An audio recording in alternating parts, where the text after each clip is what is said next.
red, blue, purple light, friends. Red, blue, purple light, friends. Facts. Red, blue, purple light, friends.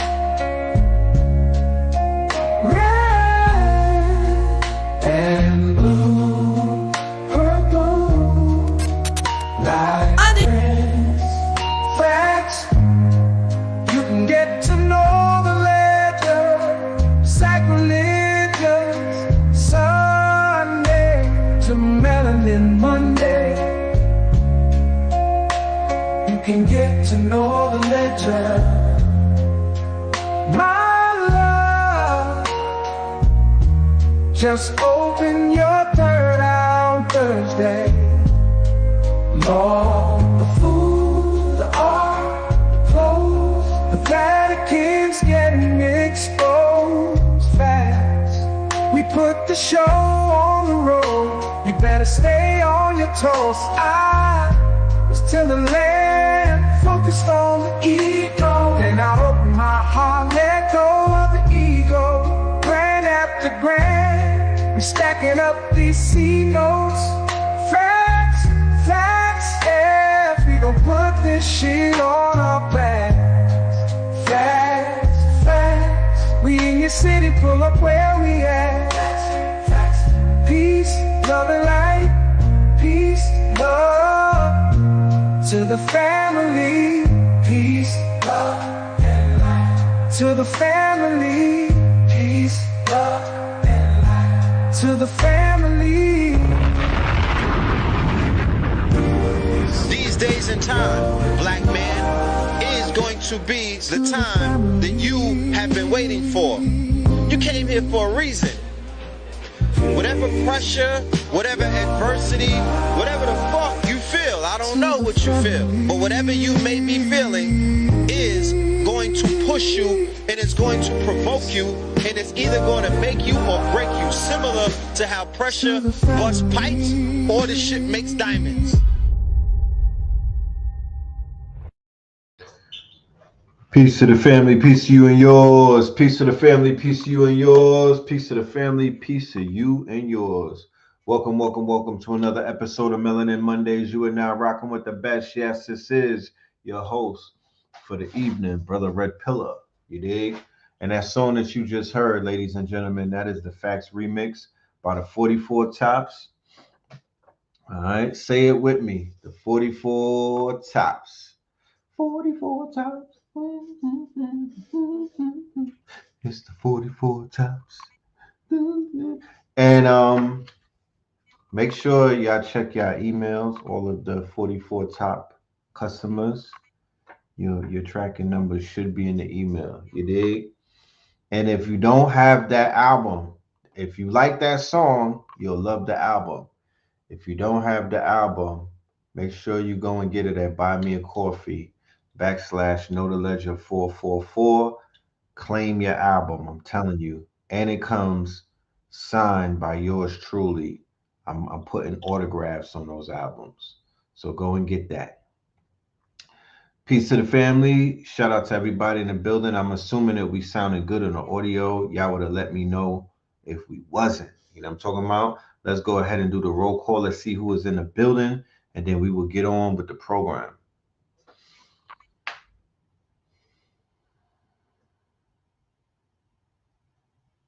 Audio good. That's what's up. That's what's up.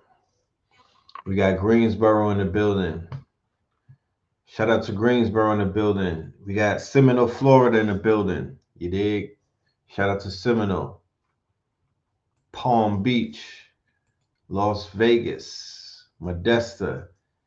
We got B-More. We got Tampa.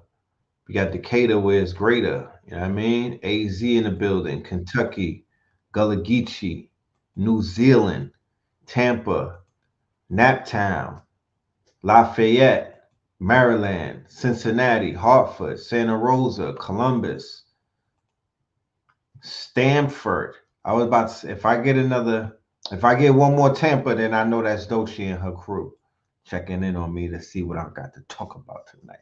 I know that it's her. Melbourne, Australia, Lake Charles. We got Boss Town in here. Boss Town. The NOLA. Got the NOLA. Yo, that's crazy that everybody is tapped in from where they at. You know, I like to live in I like to live in the real world, but I also like to live in a manifestation. They call it the fantasy world, but that's not what I call it. I call it manifestation world. Imagine a day. What would y'all do one day if I came on here live and we doing roll call? Everybody is shouting out where they from, and I'm like, yo, I got everybody a plane ticket, and then I show y'all the keys. We just closed on 44 acres. Here go the keys. We got 500 tiny homes, 100 prefab homes, 300 monolithic domes. You dig? And some air mattresses. And it's like, we got the land, I'm talking about? We got the more land, and everybody shouting out where they from. I'm like, no worries. We got skip lag. We got the AI agents working automated, and they'll book all of your flights. And boom, we'll just have a date, and then wow, imagine that. Imagine that. You know, imagine that. They say you only live once. You know what I'm talking about?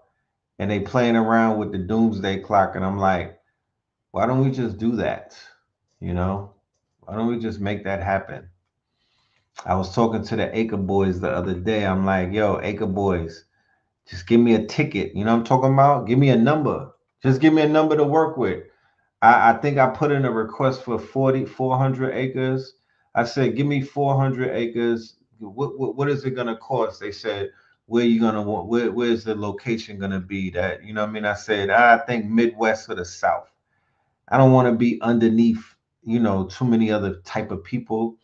I want to go where, I said Midwest or the South.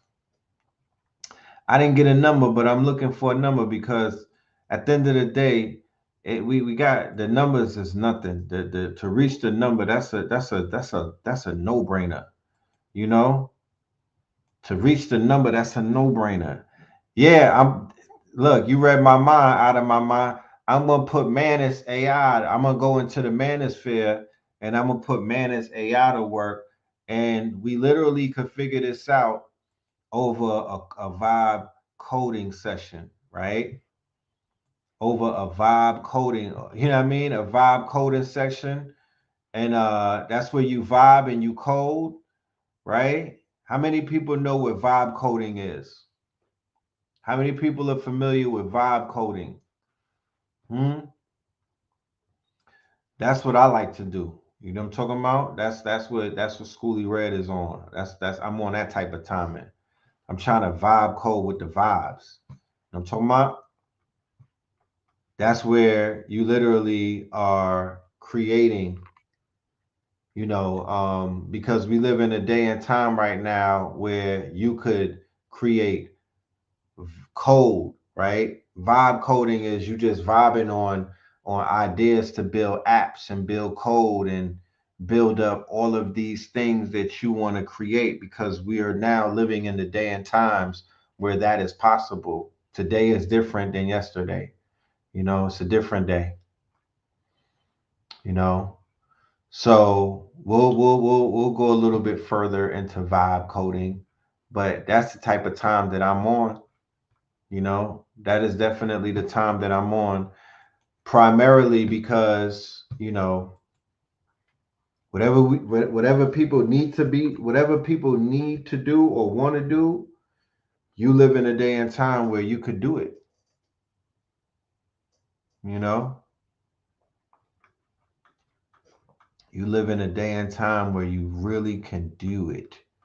And I don't want to, talk too much about what it is, you know, but I definitely want to say we live in a day and time where we could do the things that we have envisioned doing for a very long time. I hope y'all not. I hope the majority of us are not being what's the word, distracted. So this is a definition. Hold on. Yes, Rich and Blue did have an amazing show. I was able to check that out. I was vibing to that. You know what I'm saying? Blue, as always, comes through with the intellect and his way of seeing things. And he was able to, he was able to definitely make sense of the situation going on with the sister Dochi that we're going to talk about tonight. We're going to get into that, of course. We'll cover that. But what if you can drop the link for shout out to my mom, shout out to Dennis the Menace. All right, shout out to Copper Moon. Y'all shout out, give chat. Make sure y'all show love to the Mars and whatnot. They've been holding it down. I don't think they get enough the recognition. I think they get recognized, but I think we need to give them more love because man, oh man, they be working. This is not an easy job over here. You feel me? Gravy Bets. I need you to holler at me. I need you to holler at me, Gravy Bets. Reach out to your brother Red Pillar. I'm gonna leave my email. Um, yeah. Anybody that's out here working with, I'm gonna make another call again today on today's show, like I did previously a few weeks ago, where I called out for developers. I called out for developers, coders, and programmers, what they call devs. I called out for the developers, and I'm calling for that again. So if that's you in the audience, I need you to hit me up because ever since there's been some revelations, things are moving at a fast pace. I'll just leave it at that.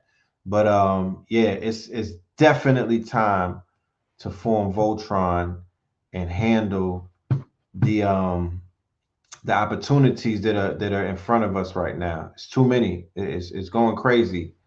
But you could do individualism. It's gonna work better as with teams and whatnot. Spence City is in the building. Shout out to Spence City. Spence, you already know what it is. You know what I'm talking about? I be flooding his DM with mad info. It's so much information that he probably don't even get a minute to look at the last thing that I sent because there is a deluge right now of um of breakthroughs. I would just call it breakthroughs. I would say there's a deluge of opportunities. There's a deluge of income streams. There is a deluge of use cases. Every day when I get up and look up, there is a deluge of all of these things. Yes, tomorrow's show is going to be epic. I shit you not. I kid you not, y'all. Are you tomorrow's show, Techno Tuesdays, is going to be epic. We going up. You feel me?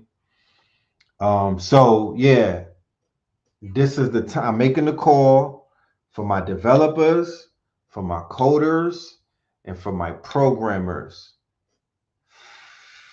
Fire that email to me immediately. I don't want to hear, I get if you're in the chat room, I'll see you, but I can't get in touch with you. You feel me? I see you, but I need to get in touch with you. Know what that, you know what I mean? I need to be able to hit you up on an email and holler at you. So send me an email to the Mark 125th, even if y'all see this in a replay. So vibe coding is an emerging AI assisted approach to software development that minimizes traditional coding by leveraging natural language interaction with advanced AI models. Now, when I say AI models, I'm not talking about Victoria's Secret. I'm not talking about skinny, lanky women walking down the runway with high cheekbones. That is not the models that we're referring to. We're referring to the different type of models that are these intelligent machines and whatnot called LLMs, right? Um, It was coined in early 2025, so this is a new to the lexicon. Vibe coding allows users to describe their software ideas or problems in plain language, and the AI generates or modifies the code accordingly. I'm going to repeat that. Vibe coding, right? Vibe coding is explaining your idea to a chatbot or to the AI, right, in plain English, not in coding language, and straight up, this is what you're thinking. And the AI automatically writes the code for you in real time. Okay, so that is vibe coding.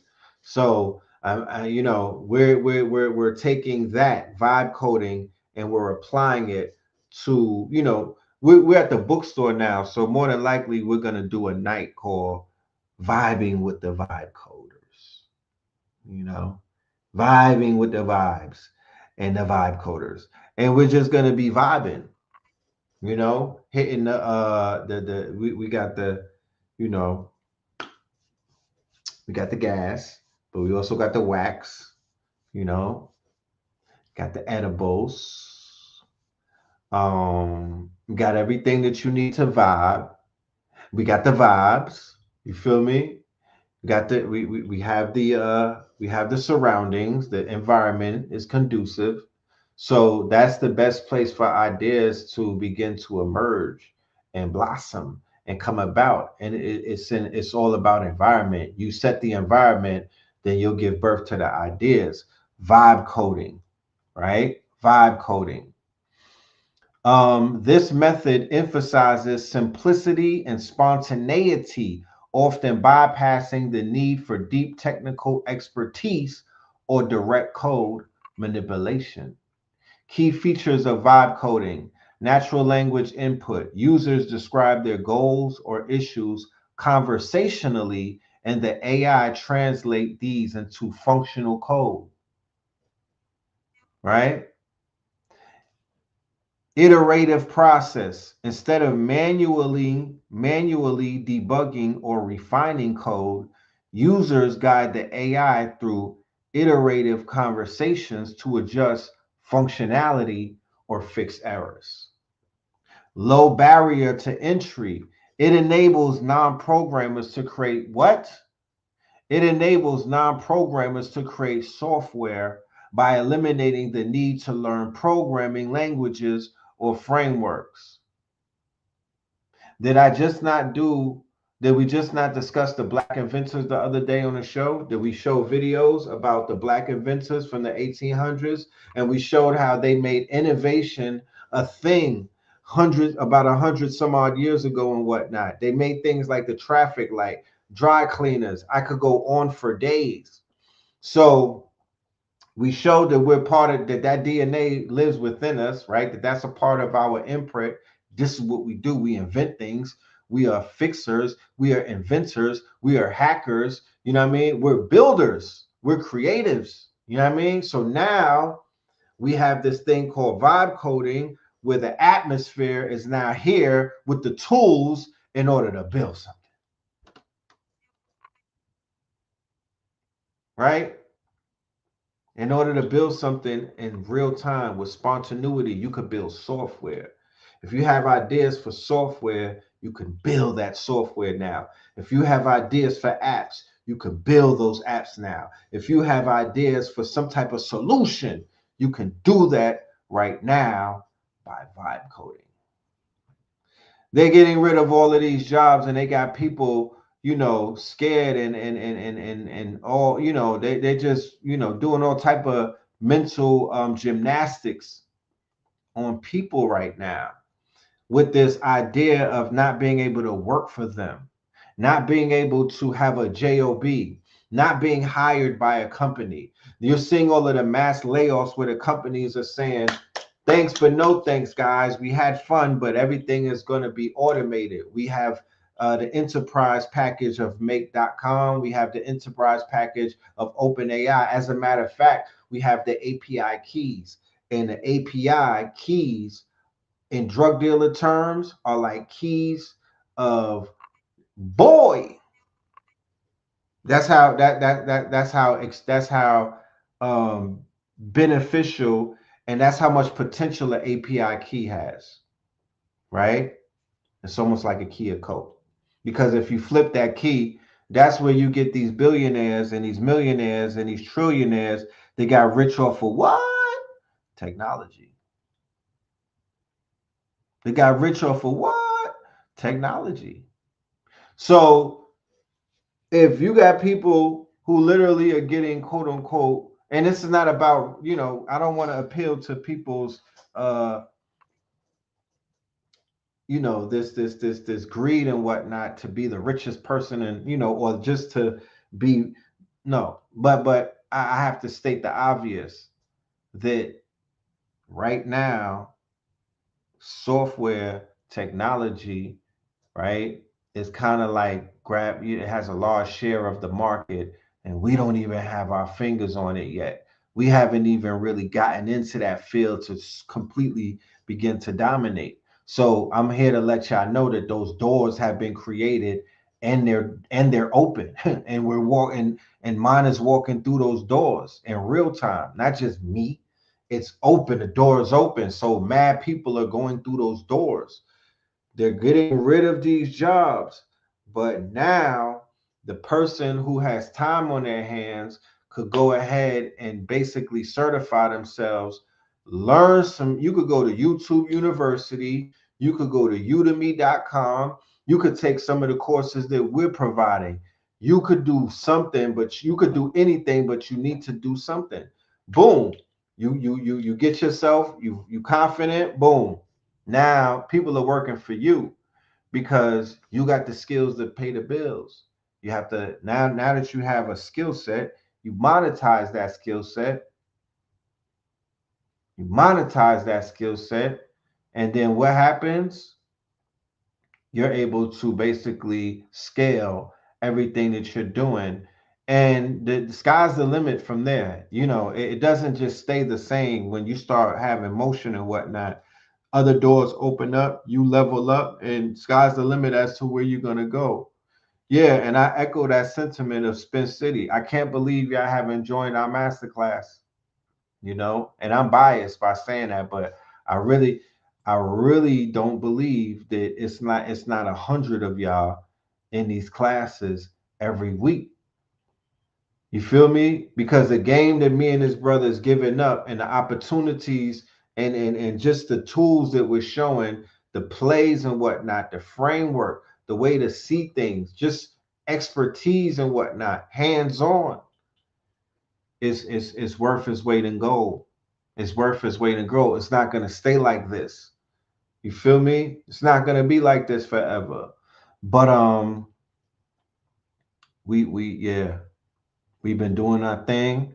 I'm very proud of our community, the KT aliens, who've been in class learning about all of this information and whatnot, being able to enhance their lives by implementing the technology. Like, what are we talking about? You see what the brother is doing with fan base, Isaac Hayes the third. You can do that. You literally could be doing the same thing that brother is doing. You feel me? So if you see that the president is pushing the AI, right? If you see the three things that he's pushing: crypto, AI, right, and automation. Crypto, they just signed the whole thing for the reserve. So they balls in. They going all the way in on the cryptocurrency. This is the class right here, because people are asking about the Friday classes. This is the class that we're having every Friday, right? Called the AI Accelerated. This is March Madness, right? So every month we've been doing 4-week courses with a whole gang of students and whatnot, and we've been teaching them different skill sets and different activations in this very vast world of the digital economy, right? So this month, which is March Madness, we are teaching our students how to code, how to develop, okay, and how to deploy, right? Apps, mobile apps, and also website development with vibe coding and whatnot. So that's what we have going on for the month of. You can also get your tickets on Buy Me a Coffee for the AI Accelerated March Madness. 4 weeks, every Friday, 8 p.m. It's recorded. So if you miss it, you'll be able to get it on the replay. And we also have homework that we assign. We assigned the homework for the first class today, guys. So if any students in the building, make sure you go and check either the Discord or check out the check KTL University where we host the class. You'll have it in your inbox. It's $99. You feel me? So, and that's basically a steal. They charging thousands of dollars for these courses. We're doing it for our Patreons. This is something that we do every month for our Patreon members. We teach them high level information. We give them workshops, we give them master classes, and we give them lectures. So my rainbow opals, all the way up to my Supreme members, every month they have been going to class, and this is a perk of their membership. And we also open it up to our thousands of listeners in the audience who want to be a part of it as well. Okay. So yeah, and that's the link. Um but this is all I'm gonna say, right? And if you want to see more of this talk, show up to Techno Tuesdays. The reason why we created a day out of the strong to talk about technology is because this is something that I'm extremely passionate about. I am, this is what I do, right? Um, I'm a builder. I'm a thinker. I'm a knower. I'm a doer. I'm a builder at heart. I'm a visionary. I'm an Afrofuturist. I'm a creative. You know what I'm talking about? And I'm a serial entrepreneur. Um, so what I'm seeing Elon Musk and what I'm seeing all of these techno billionaires doing and whatnot, they've had I don't know how they've had it, but they've had a head start on this quote unquote field and whatnot. But this field now has been figured out. So anyone who wants to create something. It doesn't matter about your it don't matter about your background. It don't matter about no color. It doesn't matter about no goddamn your monetary, your tax bracket. It doesn't even matter about the level of education you have. You don't have to be a super duper nerd to think about a quote unquote product. Okay?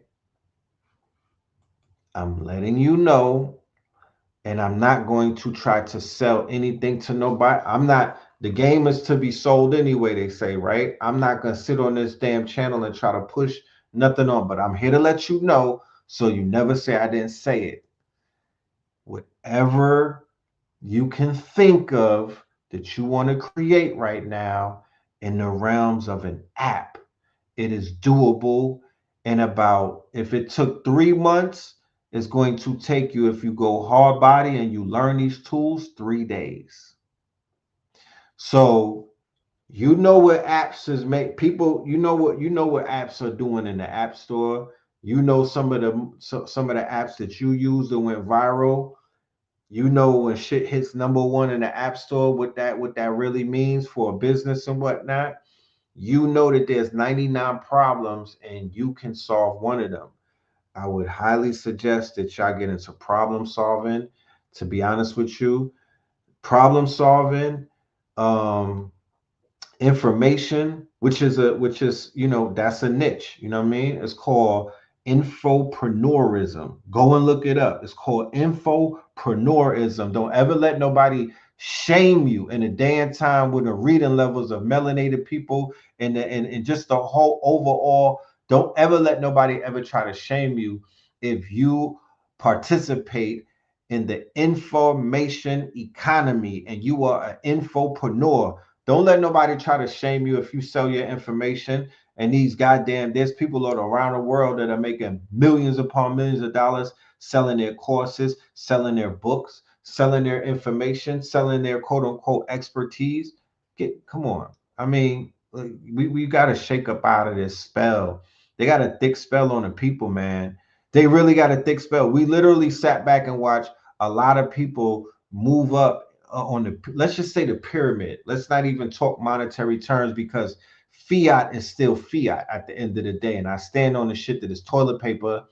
Fiat is still fiat. However, on the pyramid, the Maslow's pyramid, people went from surviving straight up the pyramid to where they was breathing easy based off of making mobile apps, based off of making websites, based off of making social media, based off of making understanding the affiliate system and running that, based off of the SEO and running that, based off of having access to stocks in their early stages and running with that. Like, there's a lot of head starts, my ninjas. But we're not here pocket watching and watching how nobody is running. What we're saying is they have some new sneakers, they got wings on them, and you should put them things on if you're trying to take off in 2025 and not be affected, because shit rolls downhill and you see what's going on in these industries and you see what these people are doing. You don't want to be sitting around with a cup right now, because that we're just not in that time. We're not in that timeline right now. We're in a timeline of make America great again. We're in a timeline of ingenuity. We're in a timeline of building. We're in a timeline of manifesting our destiny. This is our golden age, God damn it. You feel me? And whatever the hell you want to do, you by all means go ahead and do it. You know what I'm talking about? Without no DEI stamps and whatnot. You go out there and you make this shit shake and whatnot. You're in a global economy, partner. Nigga, China is on a next pause. China has stepped up. They drop Manus, they drop DeepSeek, they drop WAN, they drop Gwen or Quinn. They not playing, bro. This shit is this when they say an AI war. I think it was Baba New. Baba New said years ago on Blog Talk Radio that war is good for the fact that it advances technology. It war in war, even though there's a lot of death in war, there's mad birth in war, because war accelerates technology, right? Look at World War II, look at World War One. That's what war does. War, look at when people were going from bows and arrows, then they upgraded to the bronze age, and they had swords and shields and whatnot. Then they upgraded to the Iron Age, and they had them hammers and them cannons and whatnot. Then they upgraded to, you know what I mean? Now they're into lasers and shit like that. Like, war advances technology. So if there's an AI war, technology is advancing at a hyper speed and whatnot, because now you've seen this war, the war already have set it off, and there's two clear players in this war. It's China and America, similar to the war that Russia had with the USA in the Cold War when they was going to the moon and things of that nature. But now it's with the AI. It's on the way to the quantum, right? Because this is about the quantum race for supremacy. It's playing out with the AI right now. So in this war, they're like, yo, we're gonna throw a model out. Then China throws some shit out this better and it's cheaper. They're doing the China playbook, right? This is how they crush niggas. It's better and it's cheaper. That's how they crushed the toy game. That's how they crushed a lot of consumer things, shut down factories, close out, you know what I mean? China, nigga, the big China, the big dragon, right? So they're throwing apps out. So America's forced to throw their versions of that app that's better than the one that China just threw out. So this is kind of how they are beating America at their consumer game, at their capitalistic game and whatnot. What America might do is America will sit on an iPhone 14, right? with the shareholders, with Wall Street, with every, it's all line, everything is all it's all lined up, right? They'll say, look, for our competitors on the market, we'll agree that we won't release new technology for about a year, and we'll milk this shit right here on the consumer, right? None of us will do the upgrade. We'll all agree that we're not going to jump ahead with the iPhone 20, because if you hit the 20, then you're going to fuck up all of the potential money that we have for the iPhone 16, 17, 18, 19. We told our shareholders that that's coming in quarter 4 of 2028. These our whole stock is built off of this projection and whatnot. So we can't collapse it with all of this new technology, because we got to milk the people. Remember, you only a customer in the presence of hustlers. China and America are in this shit together. Canada, Mexico, America. These are all LLCs, nigga. These are all companies. They are in the game together. They have to play like their competition, because Nike and Puma were brothers, right? Who were basically in competition with each other. Kit Kat and Snickers. That's how that shit goes, right? They're all business partners. When you go and do the research, there's a researcher called Whitney Webb. Get familiar with her name. If y'all know about the deep research and y'all outside, you know who Whitney Webb is. Whitney Webb is who Ian Carroll is getting all his information from. Whitney Webb is a beast with the research and whatnot. And Whitney Webb has the research on how China was created. Okay, the modern China. What companies went into China? What USA officials was brokering deals with China in the beginning? What people from Is It Real? The you know what I mean? Who set China up? Who set those factories up? Who brokered those deals with those companies? Who lined all of that up? They're not telling you all the truth. They're not giving you all of the truth. But Whitney Webb is a you're gonna hear a lot about her this year. I don't think they'll be able to hide her anymore. Ian Carroll, he's going viral. He's all over the place, and him and her are kind of tethered to one another and whatnot. And he already gave her the stamp. So the minute she hits Joe Rogan, and the minute she hits really just Joe Rogan, that's really what she needs. Joe Rogan is gonna take her out of here. What's taking place with these researchers that they can't necessarily censor right now, because the MAGAs and the Trumpers and everybody on the far right and everything, they're standing on this whole thing about truth and transparency and revealing things. So Ian Carroll, right, who's an interesting character, and we've talked about him on the show on a few occasions and whatnot. He went on Joe Rogan's show and he red pilled a whole bunch of people about um, the Epstein story. That when people are following the initial narrative about Epstein, it doesn't go as deep as some of the researchers are able to go. So the Epstein surface thing was, oh yeah, he had an island, they had young women, they were blackmailing some famous people, they were having the same thing, they were having like the Diddy parties for years and whatnot. And it's rumored that the Clintons and some other people are involved. That's the surface.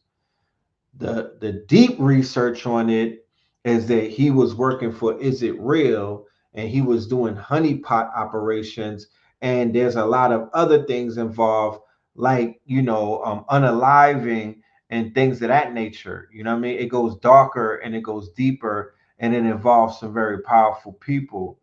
And the American public, who the ones who have voted for your boy 47 and whatnot, Donald Trump, they're hell bent on this the whole Einstein thing coming to light.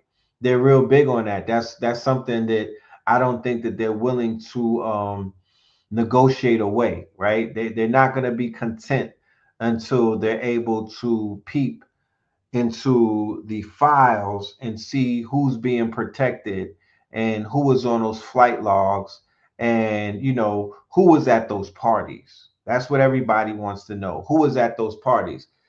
So that's their like white Diddy thing going on right now. That's like their white Diddy thing. You know what I'm talking about? And some people have become obsessed with this whole thing, but they don't know the deep dive on it, that how the connection that he has with Wexler, right? The connection that Epstein has with Wexler. Wexler is out of Columbus, Ohio.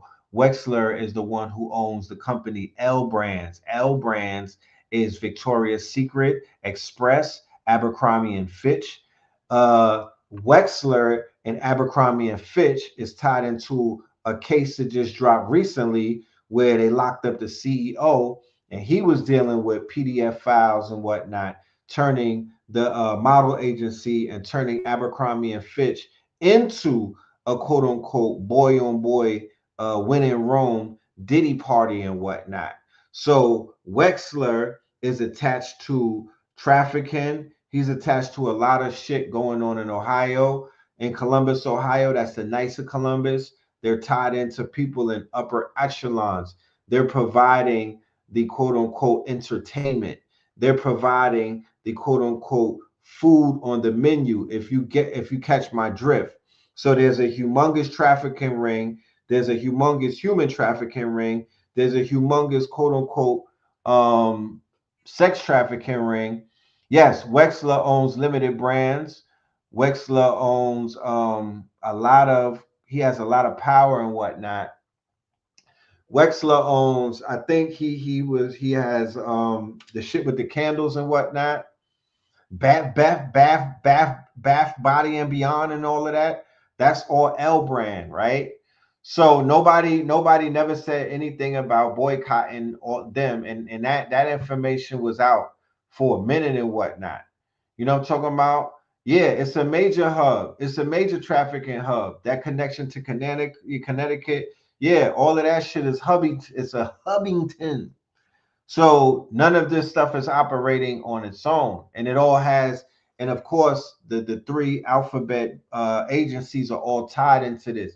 This is the what they call the deep state is really what they call the rat line, right? They renamed it the deep state, but it was really the rat line, and it's basically the criminals inside of the government, running amok and whatnot. Mostly people from Is It Real, right? That's how they run the black ops from Is It Real, mercenaries, criminals, what I mean, psychopaths, killers, the equivalent to what you see in the cartels, shit like that. Sicaros and all of that. Yeah, Victoria, he got Victoria's Secret. Henceforth, why they stopped Victoria's Secret fashion shows and they sold off Victoria's Secrets. Wexler no longer owns Victoria's Secret. They got rid of that on the hush hush because of the fact of the Epstein thing coming out, right? The money was able to keep a lot of things quiet, but they lost that. Okay. Very dirty hands and whatnot. Jeff Epstein also has a very deep tie in the transhumanism movement, which we will be talking about on the 22nd during this lecture right here. Fear of a Black and More Messiah. I'm going to get very deep into the Epstein bag. I'm going very deep into the Epstein bag. I'm showing images. I'm coming with receipts and whatnot. Jeff Epstein has funded research in Harvard and other Ivy League schools. He was buddy with Bill Gates.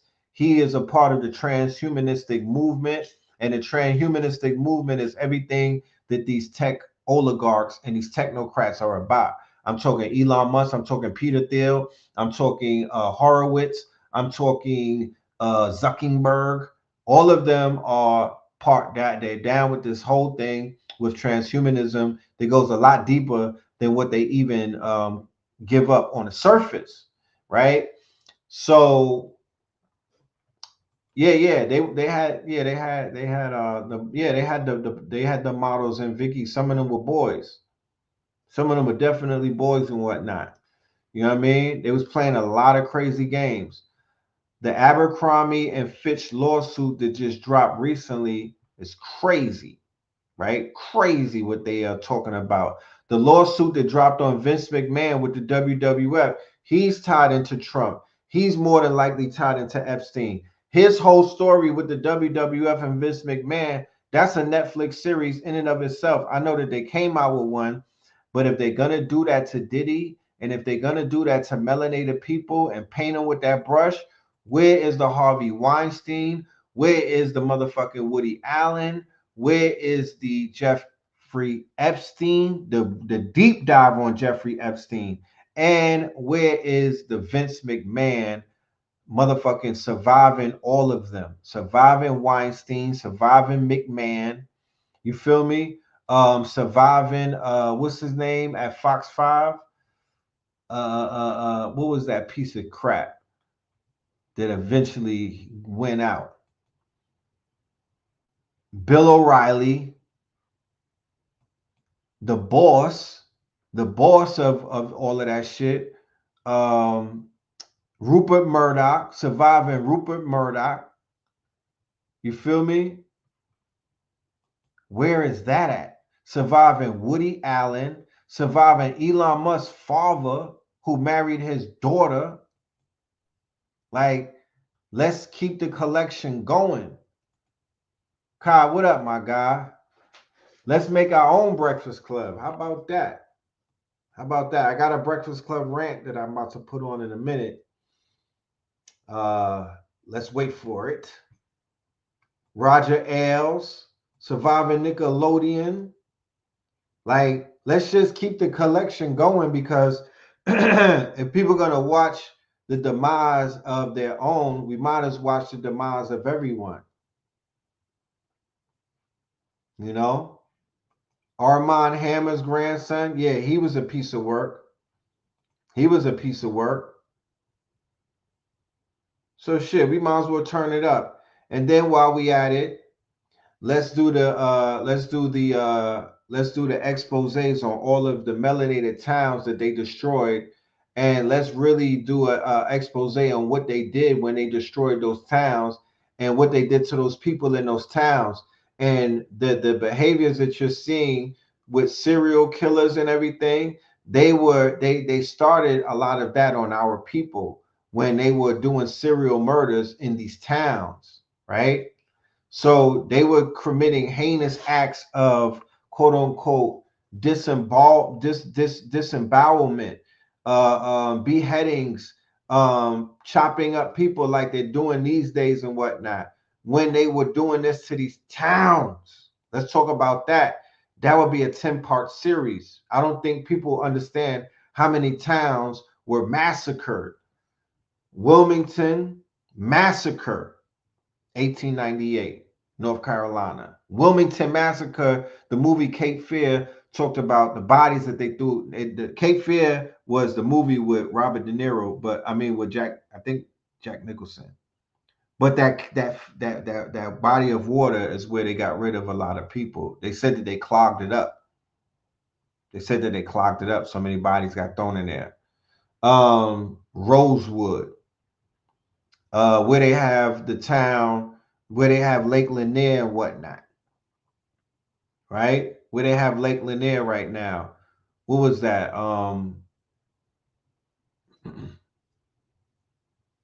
What was the name of that town? Surviving Clive Davis.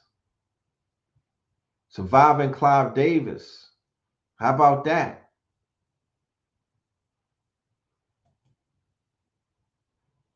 You know, there was so many towns. I literally could do a 10-part special on the towns. And then when we talk about the town, Oscarville, Georgia, Oscarville, right? Oscarville is near Cartersville. Oscarville, right? What did they do in Cartersville when they took the Etowah Mounds and whatnot? What did they do in Stone Mountain when they took Stone Mountain from our people, right? So when we finish the melanated towns that they destroyed, then we got to talk about the Indian towns or the native indigenous towns that they destroyed that had the mounds around them, the massacres that took place then, King Philip's War and all of that. What about those massacres? What about when all of those children got massacred and whatnot? What about that scorched earth? You feel me? These are the things that they don't want to talk about.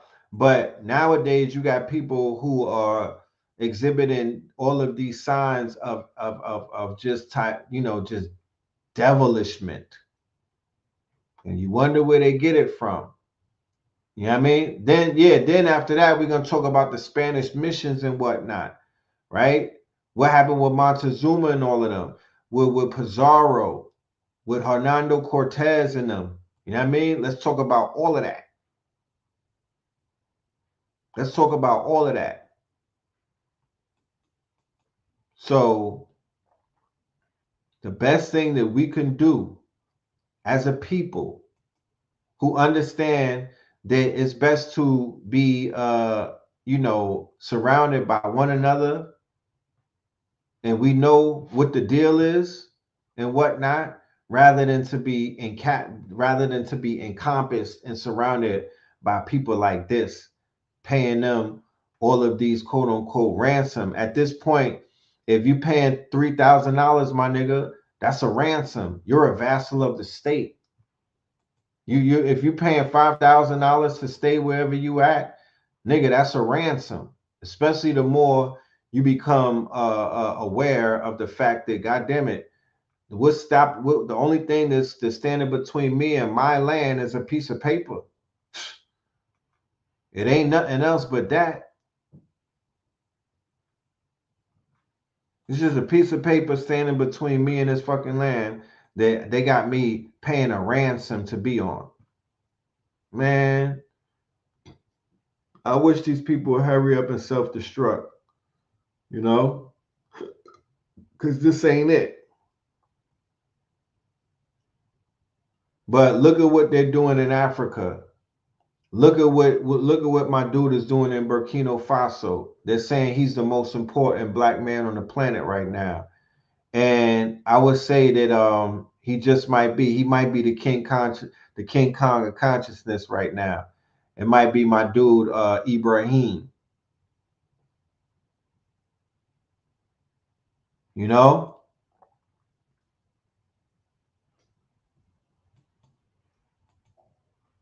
We need our own land. And even I don't give a damn. I mean, because it ain't about going to ask Trump nothing. It's not about asking him. Because if you ask them people, you're gonna be very mad at yourself for even asking somebody what you damn near should go ahead and have for yourself. You know, we need to create for ourselves. We can't be asking nobody nothing. The fuck, because they're not asking for shit. They running around doing whatever they want to do. They not asking for nothing and whatnot. You feel me? You don't ask somebody who is not your savior to save you. So at the end of the day, we need to see the power in ourselves collectively and not be afraid, not be ashamed, not be apologetic for talking about our survival. Our survival. You understand? Our survival should be a non-negotiable. Our survival should be a non-negotiable. You know? We live in a day and time where you have what is known as digital nomads, right? It's people who are not locked into not one location. They're able to move around the world and whatnot, and they're able to explore the world because life is about, I've said it before, we live in the experience era now. We live in an era of experience. And experience is about being able to experience all that you can while you're here. You feel me? Because you're not here forever.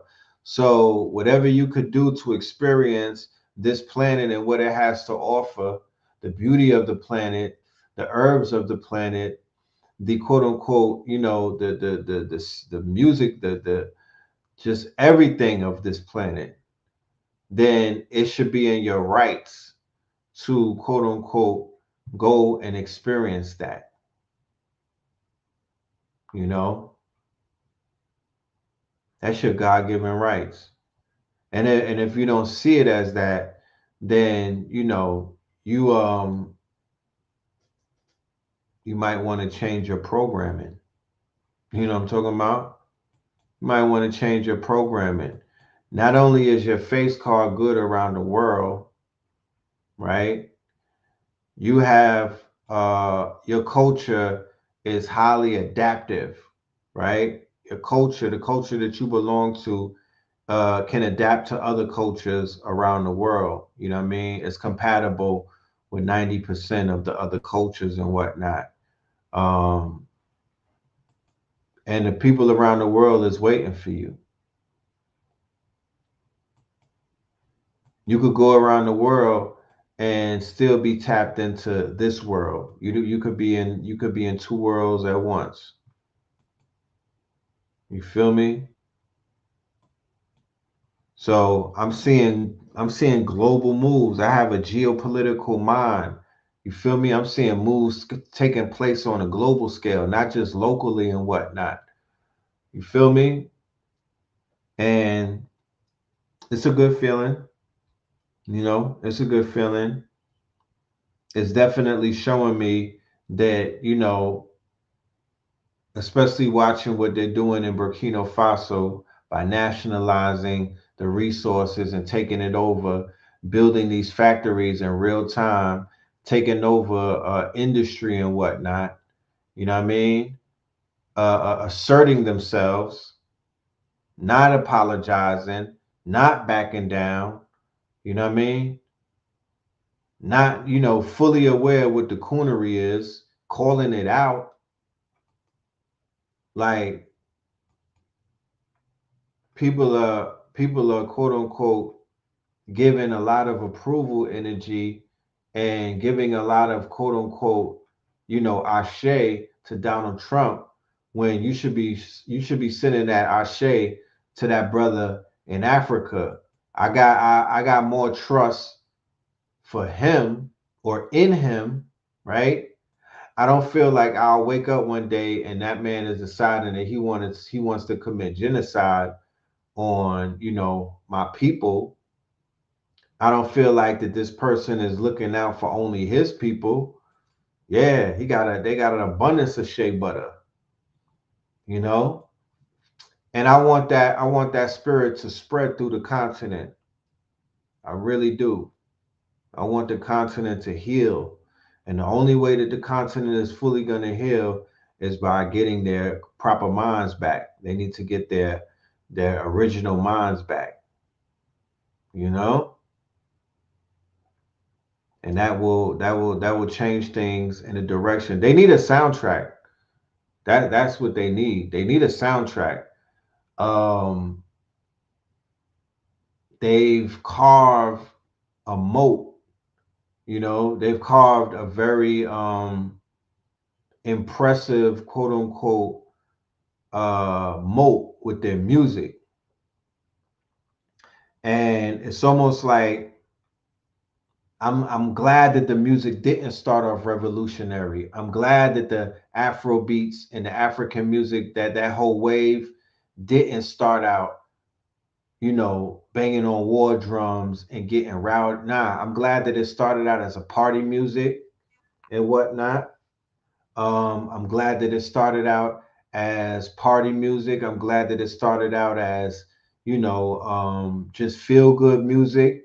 And music, as with everything else, it has to change, it has to evolve, it got to grow. So the growth of that music is going to grow into something, hopefully, there will be akin to what we saw Fela Kuti and them doing on the continent back in the 60s and back in those days and whatnot. I think the artists, in my humble opinion, and I might not know all of them. Don't accuse me of knowing the whole lineup of the Afrobeat dudes, but I think Burna Boy got that spirit to whereas he could rile the people up and get them in their warrior bag because they got to get on their warrior shit.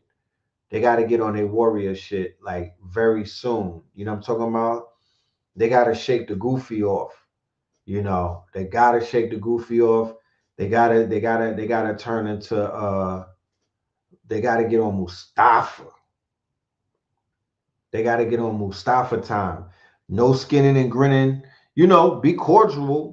You know what I'm saying? Be polite, be cordial, but all of that worshiping and the heavy bleach and all of that, and the white, Caesar bourgeois, anything with pink skin is superior. Yeah, they got to detox from that right there. They got to detox from that right there. Cause all of that, it's the white Jesus shit. You know what I mean? Yeah, first give Caesar what's back. You gotta give Caesar what's back, what is theirs.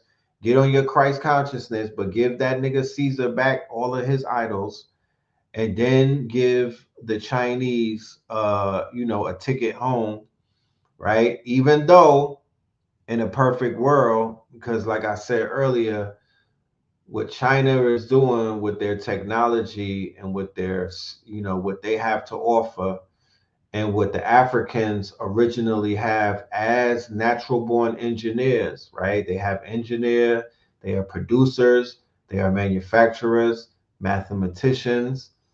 They could create, you know what I mean? Them too have the opportunity to be disruptors and, do some shit on a scale that can outdo a China. Because,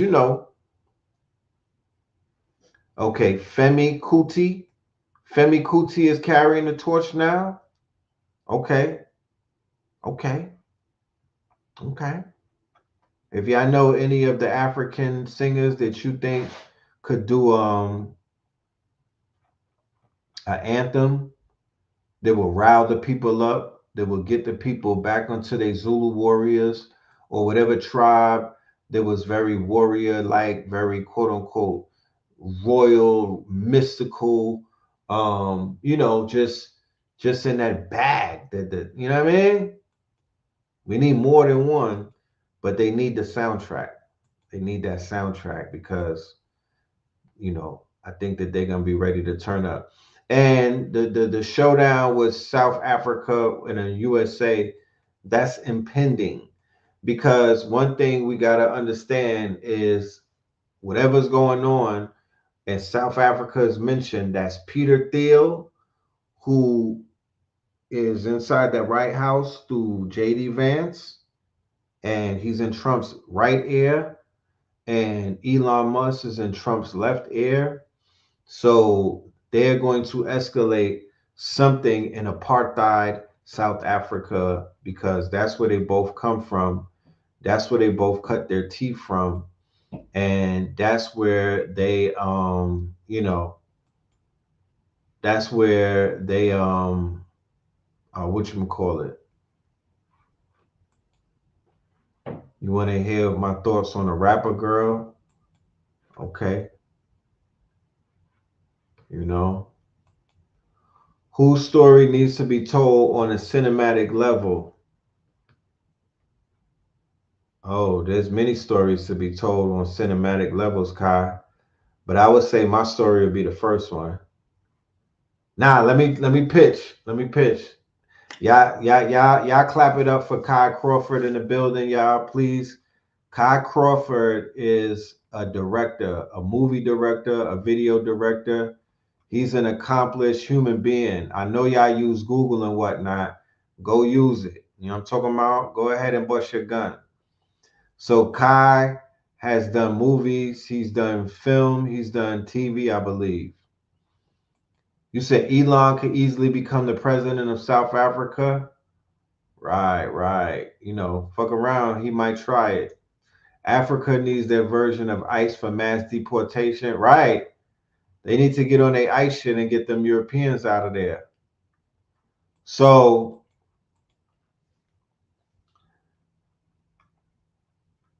okay, Kai, you was in, matter of fact, Kai, you was in Atlanta in the years when I be talking to them. I be talking to my audience about the Atlanta years. So you was out there, you was in Clark University when we was out there, me, Berger, and G Young. I think a coming of age story from like starting in the 90s when we was in Bed-Stuy and then leading up to today, yeah, that would be fire. That would be fire. That would be a modern day Malcolm X story. Let's talk about it.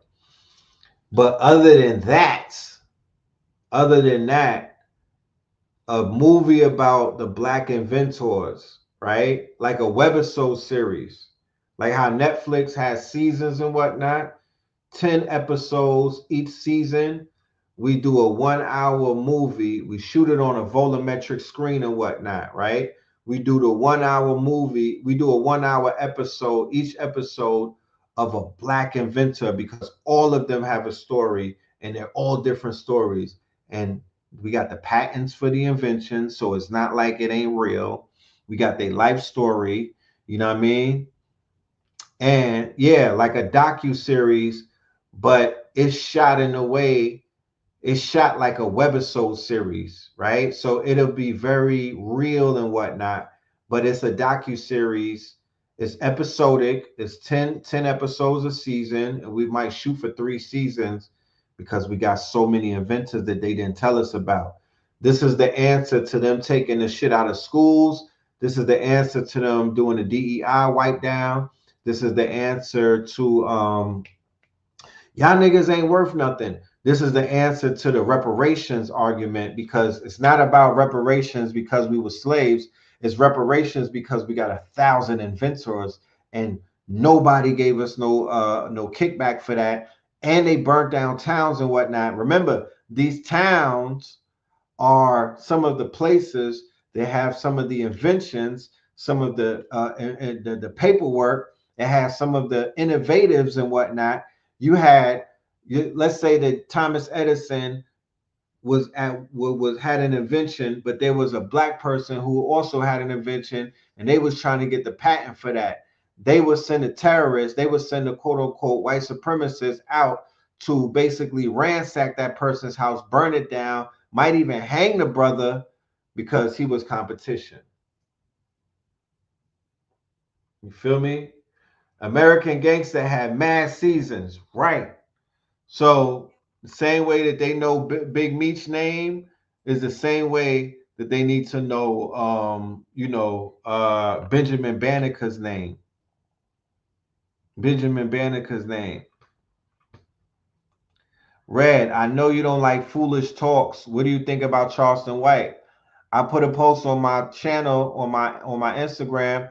I said Charleston White, one-eyed man in the land of the blind, right? Because he got one eye. For people that don't know, Charleston White got one eye, right? So he's the one-eyed man in the land of the blind that they talk about in Revelations or in the Biblios Helios, right?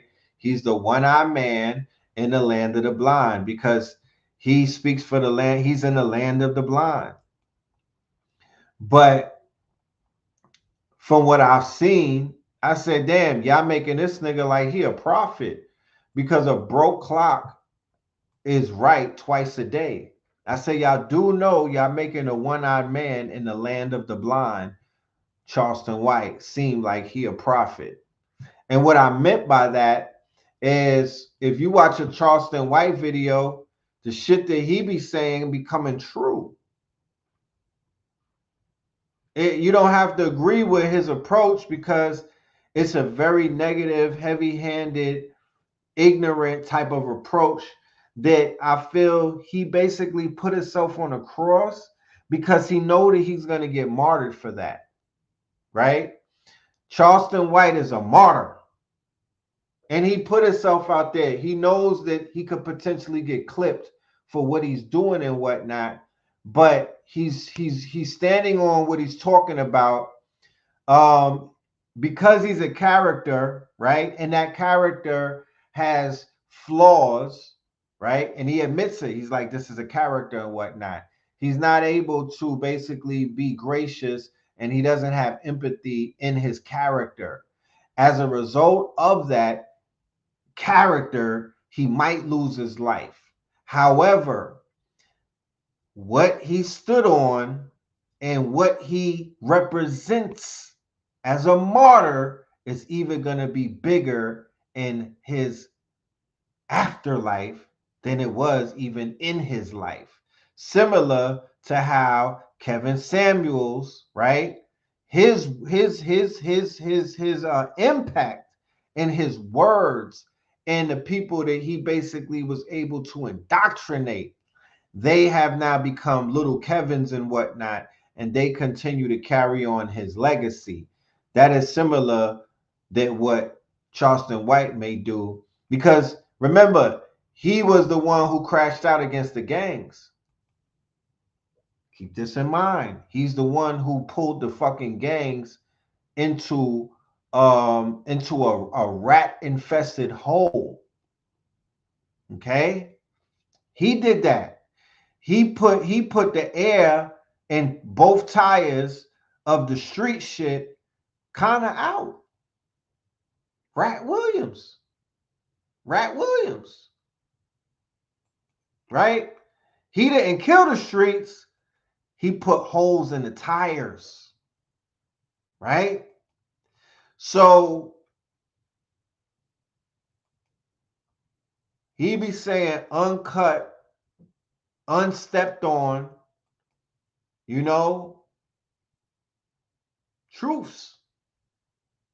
But he's also highly ignorant, very disrespectful, and he got a mouth on him that could get him basically very hurt. Right? Yeah, Charleston White and B-Dale got an event coming up. I'll share the flyer. Charleston White and B-Dale got an event coming up. Right? His thing is this. He says, whoever the reporter is, that's the character that shows up. So he says in the first few minutes, I know who I'm talking to and when I'm being interviewed, and that's the character that I give them. If somebody comes to me with some intelligence and I feel like they're worth the conversation, then I will give them a part of me and a part of the character of Charleston White that is going to speak like that. I might have heard him speak like that on 2 occasions, right? You don't got to worry about the people that he has offended and how he's going to pay for that. So I would tell people, don't worry about that. Don't put that on your consciousness. That don't have nothing to do with you. A broke clock is right twice a day. His approach is to me, his approach is non-ethical. It's very toxic. However, he said some real shit. Yeah, he's playing a game. He turned it into a money game, though. And the money game, you know what I mean? The money game over the respect game is a very dangerous game to play. It's a very dangerous hand to play because somebody will slide on him, you feel me, based off of the things that he said out of his mouth, right? But he is in full character. That is a character. That's not who the person is when the camera's off. That is a character. You know what I mean? But he's indoctrinated the bread and the fame. It's gotten to his head. Now, B-Dale, me as an elder, I had consultation, and he actually was asking people before he even approved of the request that they wanted to put him on the bill. So yeah, he thought that out, and he decided that he'll do the event, and I encouraged him to do it. You know what I mean? I encouraged him to do it. You feel me? So we'll see what happens with that. And you said nobody is touching CW. It's a well, really what it is the longer he stays untouched, as you look at the streets, the more it's being destroyed. Pay attention. Walk with me. The more he remains untouched, right?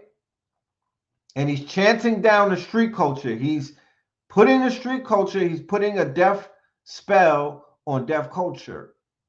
That's what he's doing. If nobody, because people get sound bites of him, I'm telling you what he's doing with his quote unquote, his tactics and what he's doing with, he's a disruptor, right? And he's also like a virus, okay? He's also like a virus. He could definitely get touched. Thank you, right?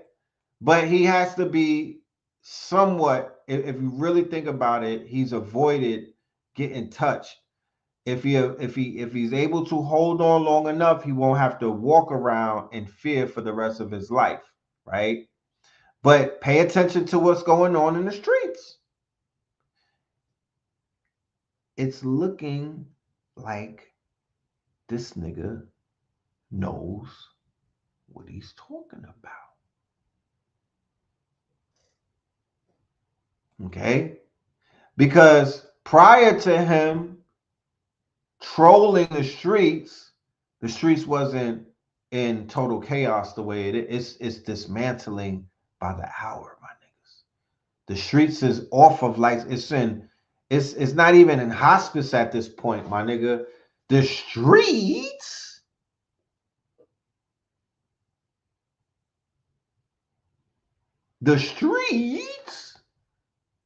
is not the same streets that your mama knew or your daddy. This is a new type of streets going on. And the condition of the streets is not the same condition than when Charleston White met it. Shout out to Hip Hop Is Real. It is not the same condition. It has changed dramatically and drastically. Nigga, Big Meech is on the ropes. Come on now. I don't think that he gonna get knocked out, but that nigga took a knee. And 50 Cent gave him a few uppercuts, man. This is the final boss. Nigga, this might be the final boss. And this nigga's on the ropes. What do we, the streets? Bro, if he gets knocked out, it's over with, man. If they lay this nigga, if he gets laid out, it's over with, man. So, no, the YNs are going crazy, shooting babies and whatnot. They killed the 5-year-old. Right? The YNs is going crazy. They don't have no damn sense anymore. You know what I mean? They just out there backdooring each other. You know what I mean? Just they disrespecting the rule. You know what I mean? Drawing outside the lines. Then they like, it's so much people with paperwork on them. You know? The crash outs is crashing out. The Zeus network is going up. Girls is out. They're gonna throw one of them girls off of a fire escape one day. That's the Zeus shit where they be fighting. They was fighting the other day, and it was like they was like on in the I didn't see the show. I just seen a commercial. I gotta say a disclaimer for shit like that with the Baddies Club, because nigga, I'm not sitting through that. But yeah, one of them girls gonna go over the balcony one day. You feel me? A meatball gonna knock a bitch out, and she gonna bump her head on the sidewalk. But that's one episode away from getting shut down. The street shit is dead, bro. Like I mean, just from my vantage point, I could be wrong. But Charleston White has been dismantling that shit from each couch that he sits on. He been shitting on it. He's more accurate than Jaguar Wright. Can't really compare the two, but he's a troll. And if people don't know what a troll is, you're not gonna like a troll. Trolls troll so they don't get liked. He's a troll underneath the bridge and whatnot. He is the human version of like malware. You're not supposed to like a troll. They're not likable. You can't glaze a troll, right? But yeah, he's not a likable character. The more unlikable he is it's more of a wedge. That's how his magic is even working more. But he is definitely a chaos magician. He is a black MAGA because he's a magus. He's playing a character, and the character is cooking niggas. And the gangs he cooked the gangs, but you can't even be in the gang no more. Let's go to the latest episode of Jimothy Jones. My man, Jimothy Grant. My man, 50 grand. Yeah, everybody hates Jim. What is he talking about? What is he? This nigga, he makes it hard to be a New Yorker, B. This nigga's making it hard to be a New Yorker, B. What? This nigga got on the Breakfast Club and said that the gangs are fraternity. Now, look, we've been having these conversations about the gangs, right? And we did explain that yes, the gangs are like they're similar to a fraternity. Similar. I'm not gonna get on the Breakfast Club and say that though. Not with no empirical. He didn't have proof, my nigga. He didn't have empirical proof.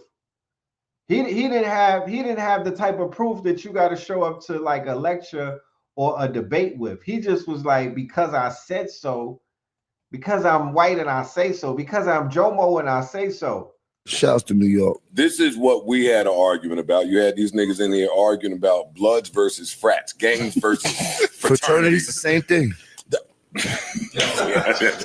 Blood is a fraternity. 100%. It's no difference. It's no difference.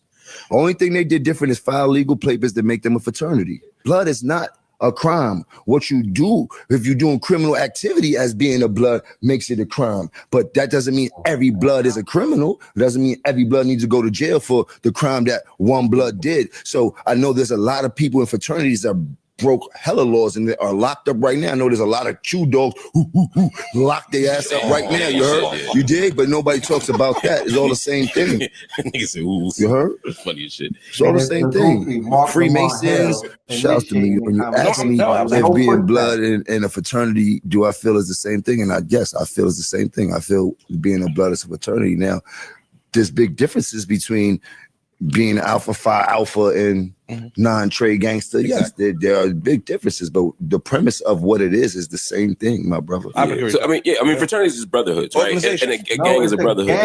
I think the question for me is like, what's it organized around? So like when I'm in a fraternity and it was like, all right, we organized around black men achieving, right? I got a lot of respect actually for gangs and shit they do, especially, historically. I guess my question is, what do Bloods organize around, or Crips organize around? Like, what's their goal? What's the reason for coming together? What's the brotherhood is about lifting each other up. Like what we see in the public, we got a lot of ignorance when it comes to the gangbang, but the underline is about lifting each other up. That's what we believe in. When you ask me if being blood and a fraternity,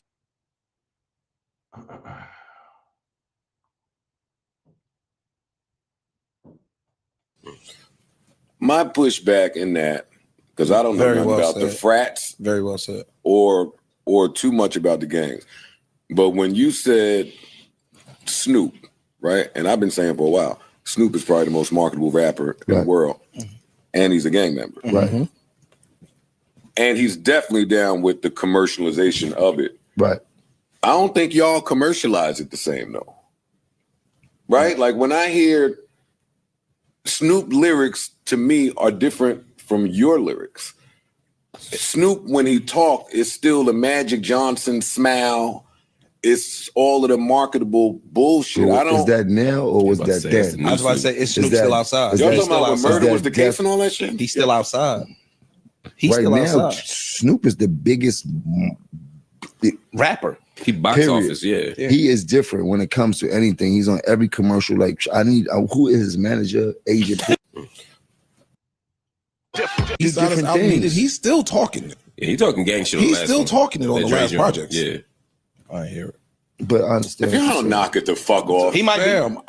I've listened to these albums, but people don't look as people don't believe that Snoop Dogg is getting with whoever to get in the car and go do that. I know that, but you said the commercialization of it. He's still doing that on commercial records and selling it. But but that's a minority of people that view him in that light. It's even bigger than that because he don't even have to do a record anymore to commercialize that crippin'. It's in his brand. It's his brand. It's his brand. Like he put that shit on fucking Sprint commercial. Corona commercial. That shit on coffee commercial. He like it's way past music for him. Everything we see, we know what it is. So Serena Williams had a lot of people cheering her halftime show during the Crip Walk during Kendrick Lamar's song "Not Like Us," a diss track aimed at somebody's ex-boyfriend. This was Serena Crip walking was really about what happened to her when she did the same Crip walk after she beat Sharapova in the 2012 Olympics. She did that Crip walk then, and it was on Wimbledon grass, and everyone said that it was disrespectful.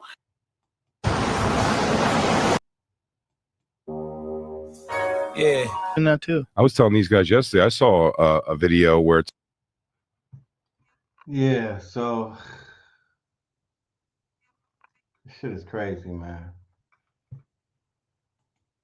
This shit is crazy, you know? This shit is crazy. Like, the fact that he didn't get stronger pushback, though, on a show where it's like 8 black males on there, that the Lamar Hill has no, that was not pushback. He didn't shut Jim, he didn't put him in his, he did not shut that argument up, right? So that's still a dangerous type of argument where you have teenagers feeling like, oh, joining a gang is almost like joining a fraternity. Let's keep in mind that the fraternity hazing just took the life of a young melanated man, right? But the fraternities are not known for taking lives. Gangs are, right? There's some people in the gangs that are not taking lives. That is not the majority of the gang and whatnot, okay? That is not the majority of the gang. The majority of the gang is initiating into criminal activity. The reason why you join a gang is not just for the brotherhood. There's a brotherhood aspect to it, but you join a gang knowing that you're going to participate in what? Criminal activities. That's a no-brainer. You understand? That is a no-brainer. Then the gangs of today, you not only are you going to be engaging in criminal activity, but you got to basically put in work.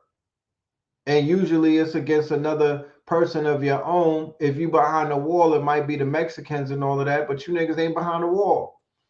Joe Budden sitting with Lamar Hill. Lamar Hill is literally the rotating guest on the Joe Budden show. He became a seat filler. He's a seat filler on Joe Budden's now. Gangs today have no structures. Gangs today are not gangs of yesterday. We cannot compare gangs of today to Jeff Fort, to what they were doing with Larry Hoover. We can't compare them to the Panthers. We cannot compare them to anything. You know? That's like the show they had on Mav Hoffa's show where Fabio Foreign was up there talking about drill rap isn't really bad for New York City. It's just another wave. Like, nigga, what are we doing? Like, we gotta be honest, bro. We gotta be honest with our observations. How many people feel like gangs are the same as a fraternity in a chat?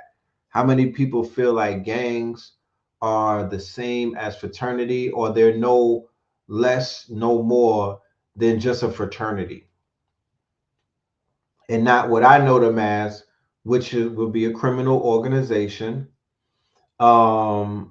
If there's gang members who are teachers that want to explain something deeper, because I don't want to hear nothing about the protecting. I don't want to hear none of that, because at the end of the day,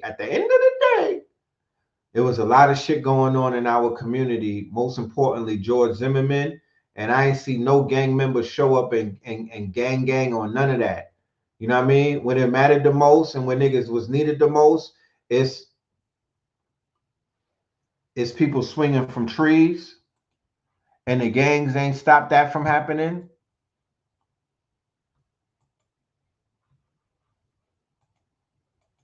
It's people swinging from trees, and the gangs didn't stop that. It's people getting it's justice, it's people missing, and the gangs didn't find nobody.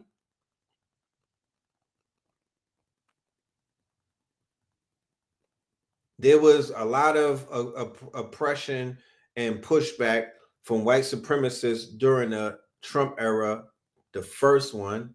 I ain't see no gang intervention on that. There was mass shootings in Buffalo and a few other places. I didn't see any gang intervention. I didn't see any gang. They didn't do no hunts. They didn't catch nobody before the police did. So what it is today, after the CIA got their hands on it, after the feds got their hands on it, after Hollywood got their hands on it, after the record labels got their hands on it, after that's not the same shit from before. This has evolved. Adam 22 got his hands on it.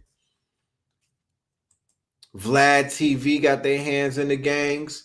Like, the gangs is not y'all. They don't even have their own. They're not even running their own show. The biggest gang platform is ran by a white porn star who happens to be a Zionist. Who runs hip hop media? Not you ninjas, right? This is a porn star. Okay, for anybody that may not be aware of it, he's a corn star. He's not.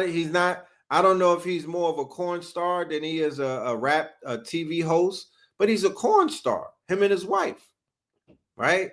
And he has a gang platform. No Jumper is a gang platform, right? Adam 22. And if anybody remembers, back in the days, there was a police show called Adam 12. Right? His platform promotes gang culture in all of California and on a global scale. People are tapped in to his show, right, to figure out all of the politics about the gang warfare, gang beefs, gang members, gang terminology, the newest quote unquote gang celebrity, right? His last name is Grand Mason. Okay, his last name is Grand Mason. He's from Boston. If you understand anything about Boston, right? His platform is not about rappers. He interviewed the killer of Pop Smoke, who's currently in jail now, back in jail. Right?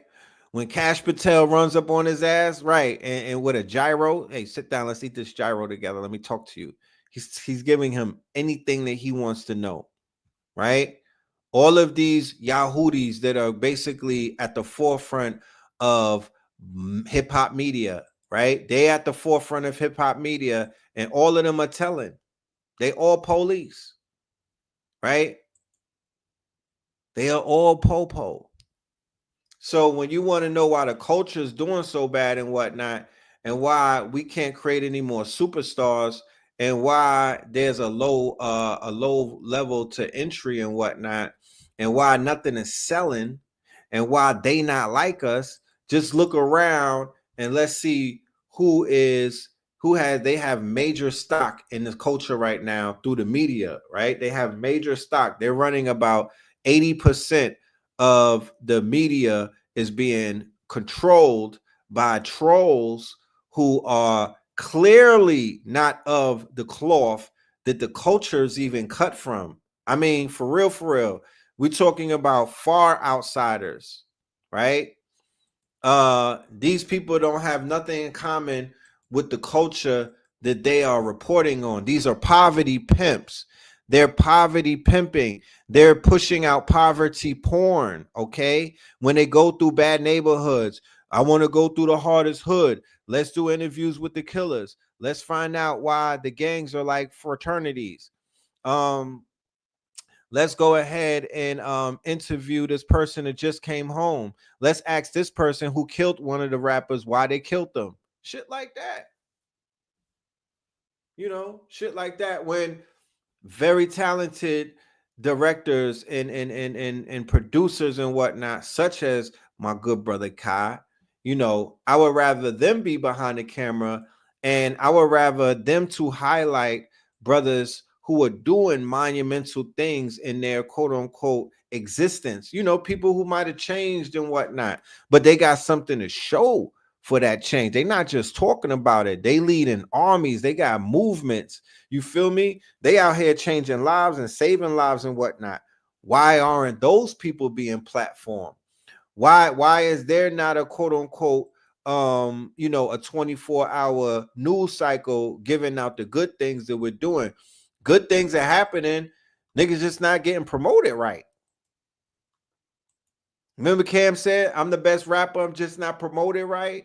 That's what's happening with our people. Like, we need people to tell the stories that Trap Lord Ross is telling on that level. He's doing documentaries and the shit is compelling. Would I say I haven't looked at Trap Lord Ross? I'd be a liar. Nigga, I've been locked in. I want to learn about some of it, but I'm watching the documentary and I'm listening to the way that he's painting the picture, and I'm seeing how he's trying to be objective and whatnot. But I'm like, nah, this is poverty porn. This is poverty porn. They're feeding us our dysfunction right back to us, and they're making a motherfucking mockery of us, right? So we need budgets, we need talent, and we need people who are fucking committed. That's it. That's it. Millions are being made off of these channels and whatnot. Millions. What is Vlad doing that somebody in our community can do by interviewing people? Like, he's not doing anything different. There's nothing unique about what Adam 22 is doing in his interviews that somebody can't basically do the opposite of that, right? So we see a void, and now it's time to fill it. The void is our hip-hop media is suffering. Let's not even mention Adam 20, DJ Wackademics and Wack 100. 100 and DJ Wackademics and whatnot. You know, these are people that are basically working in tandem with these quote unquote culture vultures and whatnot, because it's to their advantage that the dysfunction remains, because that's how they're getting paid. It's a lot of money in dysfunction. You feel me? It's a lot of, no, fuck that. You talking about stop blaming Liar. Nah, fuck is you talking about? The ratchet shit on YouTube really ramped up when Liar Cohen got over there. Fuck is you talking about? Liar Cohen, he started having the trap rap shit going viral 2017, 16, when he took over YouTube. The Migos was one of the first people with culture, and he repeated on YouTube what the fuck he was doing in the industry by highlighting and boosting our dysfunction. What are you saying? What are you saying? And so many people in the industry, at least the ones with a backbone, they man enough to talk about Liar. A lot of other people in the industry is too scared. They still scared from the footprints of the tall Israeli and whatnot. But nah, niggas already, I already seen how Liar be moving. You got to study the Zionists to understand who you're dealing with when it comes to him. So a lot of things, World Star Hip Hop, after they killed Q, I believe that brother was taken out and whatnot.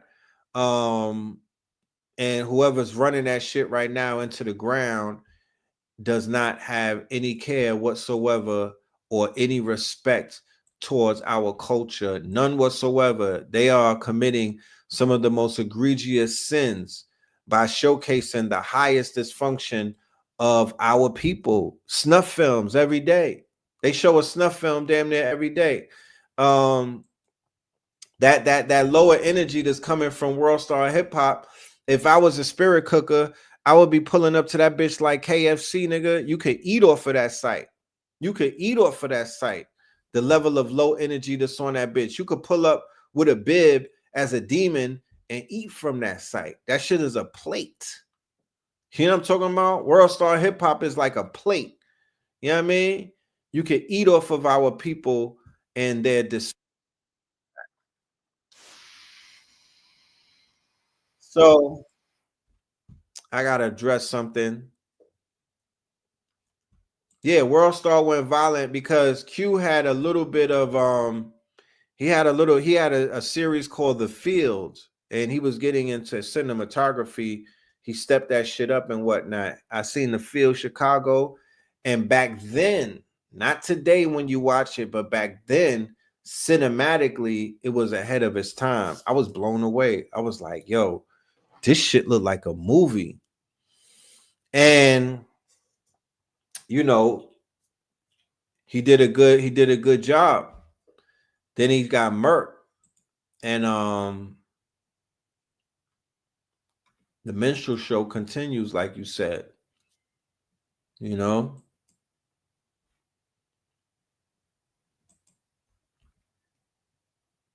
The true inventors of the 360s are the executives at Saturday Night Live. Is that Lorna? What's the name? Starts with an L, right? But yeah, he Liar took the 360 into the music industry and he cooked that shit the same way that Larry Jackson gets credit for streaming and whatnot. Larry Jackson and Aubrey Graham. Larry Jackson brought streaming to Drake, and Drake was the one that solidified the whole streaming. Lauren Michaels, he was the one who co-signed the streaming shit. Drake was the one who kind of ushered that in amongst his peers, and that's how they lock people into that deal. But we come in with a solution for the people that keep getting robbed by not the music industry, the entertainment industry. So we're gonna talk about TDE. Before we talk about what's going on with Dolce, I want to remind you and put fresh on your memory that TDE has a rapper, a man, Isaiah Rashad, I believe.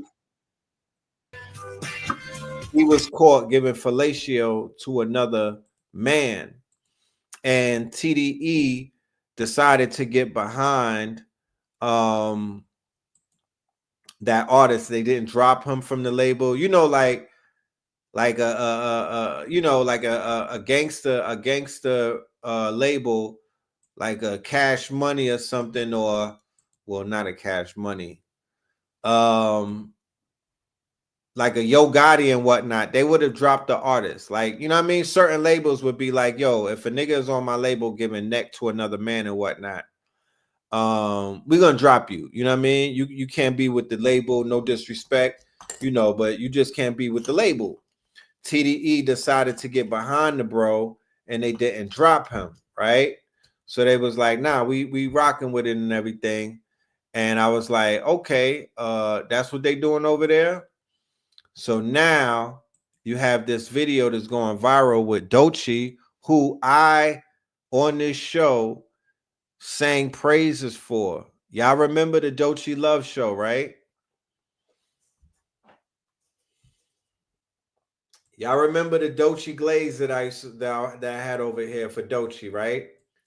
You remember the Dolce glaze? I was glazing her donuts and whatnot, and I was like, "Yo," and people were like, "Yo, she's bisexual." Da da da da. I'm like, and what that's supposed to mean? Like, I've dated bisexual women. There's nothing wrong with them. You know what I'm talking about? It ain't like, you know what I mean? Like that's not a death sentence. I was like, I heard her say something about it in the music, but I wasn't really thinking that was her wave because, there's something in music called a rebranding, right? There's something in music called a rebranding, and artists have to stick to their rebranding. When they get rebranded, then that's the brand that they got to stick by, right? Like, like I said, Charleston White is a character. If Charleston White showed up and he was Charleston Brown, people would be like, yo, you're not sticking to your character. The rebranding of Charleston White was he was a community activist who was like a woke nigga from Texas, right? But he was also, a citizen working with the police. Then he got rebranded as this shit talking, quote unquote, shock jock that was Charleston White. So that's his rebranding. So they rebranded Dolce like she fucked with real men, right? She was into Kendrick energy because I seen her praising Kendrick, fawning over him, but I also saw her fawning over Tyler, the Creator, who people might not realize he's a bisexual man, right? The little kid that had the castle on his head, what's his name? Will Smith's son. He's a bisexual man. So this video came out and she exposed what her mind state is. So check it out. DL. As soon as a nigga start talking progress, is what's my biggest dating red flag? Is it being on the DL? You're on the right track. I have my answer. Is it close enough? You want to guess one more time? What would be a red flag for me? Bad music taste. Oh, that is a good one. Because that's one for me. That is a good one. Like, that's not what I mean. You don't listen to Michael Jackson. But okay. Okay. This is a huge red flag for me. All right. You know what's so crazy? I was gonna say men.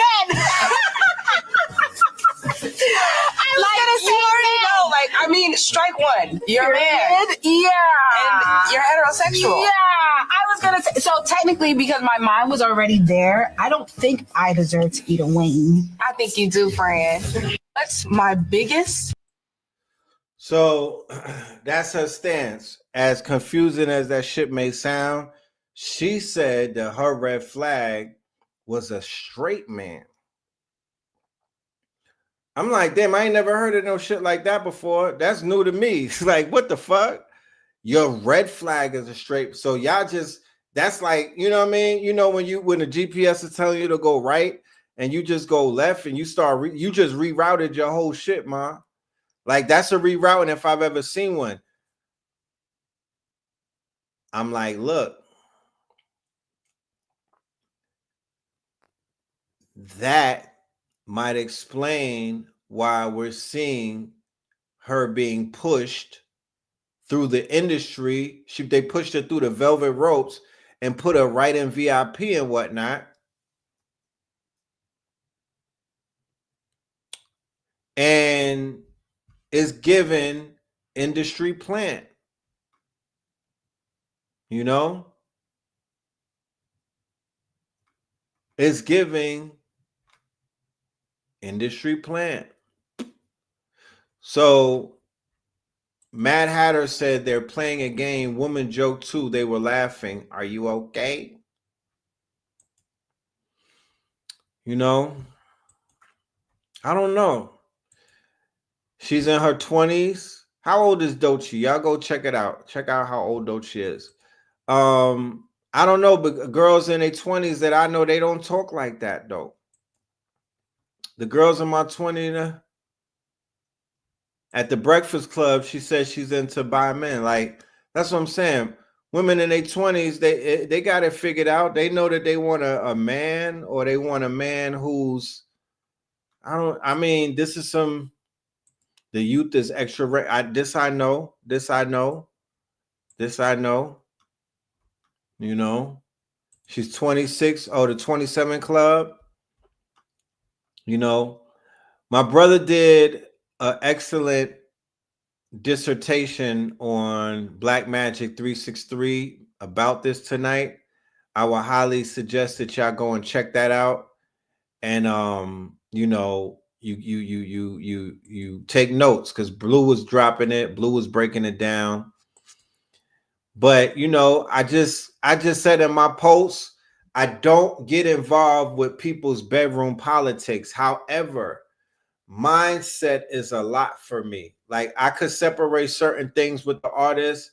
I don't care about what a lot of people do in their bedroom type shit. I don't like to stick my nose too deep into people's, you know, into their private life, especially if I'm tuned in to the music and whatnot. That's not a deal breaker. what I was alarmed at and what set off my quote unquote spider senses and whatnot was the fact that the mind state is a little off to me. It's the mindset for me. You feel me? It's the mindset for me.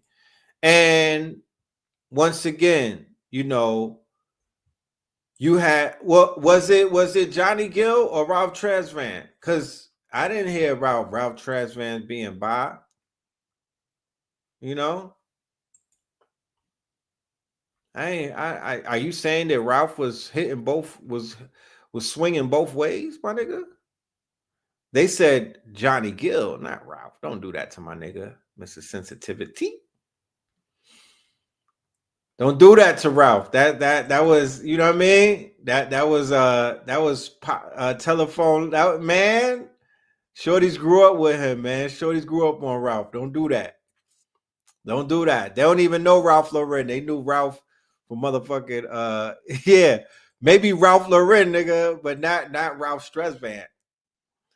But anyway, you know, and then I see the agenda. It was very clear to me that there may be an agenda involved. So now I'm going over. Now I went from fully supporting the sister blindly. I was blindly supporting her.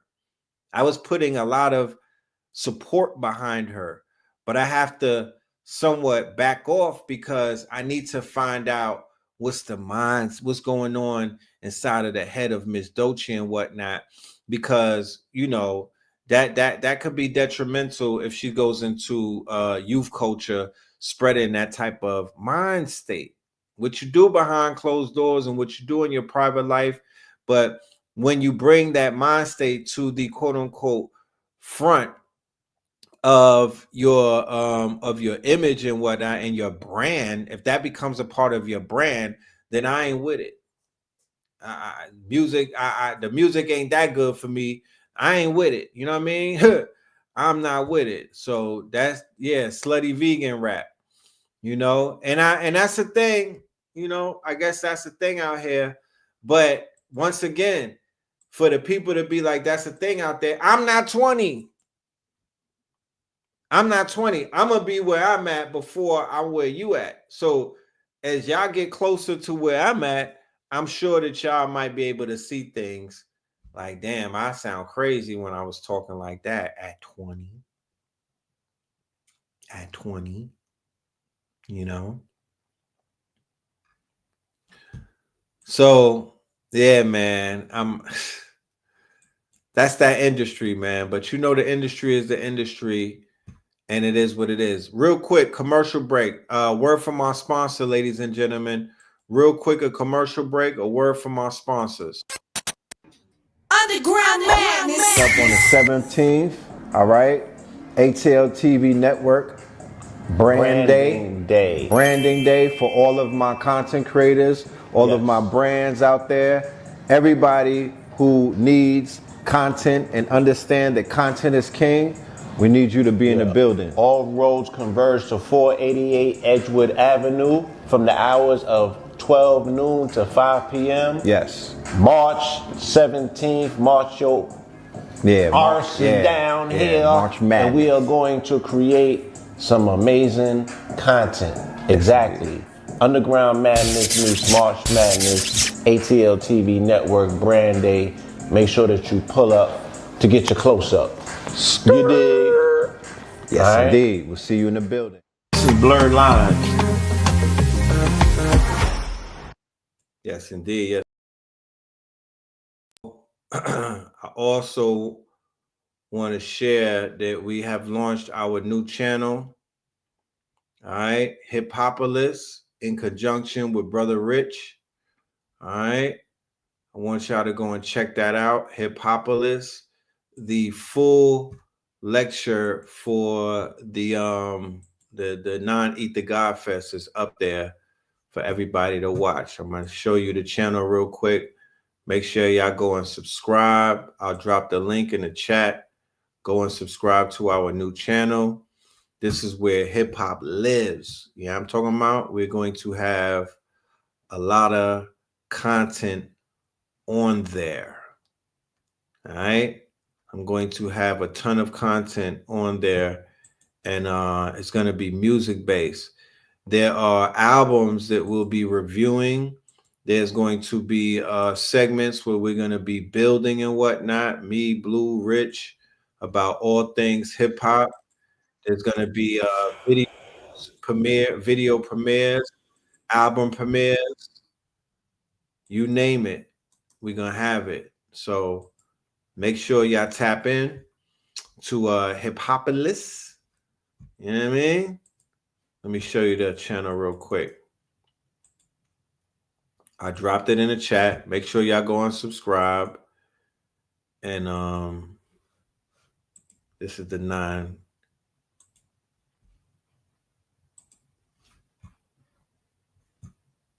Come back.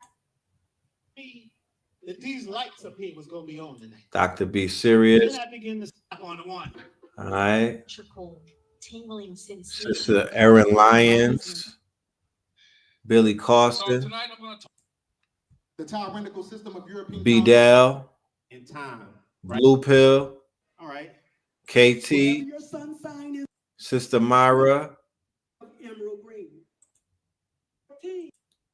We'll be open at 4 a.m. Red Pill. Entry fee is 30. Ask Spotify, nigga, the box is rising. When it's Yeah, so y'all in for a treat with that one right there. If y'all, especially after we seen that shit with Doechii and whatnot, we need to get a little bit of we need an exorcism. So go ahead and tap into this show and whatnot. That'll be an exorcism. Cambada's on that too. I skipped past them. That'll be an exorcism. Real bars, good energy, real, not to take anything away from anyone's art. I'm not that disrespectful. Not to take away from anyone's art. Shout out to everybody in their art. You know what I mean? Salute to everybody with their paintbrush and whatnot. Keep painting. But we just paint greater. You know what I mean? We got better pictures, better visuals, metaphysical. So go and check it out. I dropped the link. Subbington. Make sure you Subbington. Make sure y'all leave comments. Make sure y'all like it. And stay tuned. Because we got a lot coming up.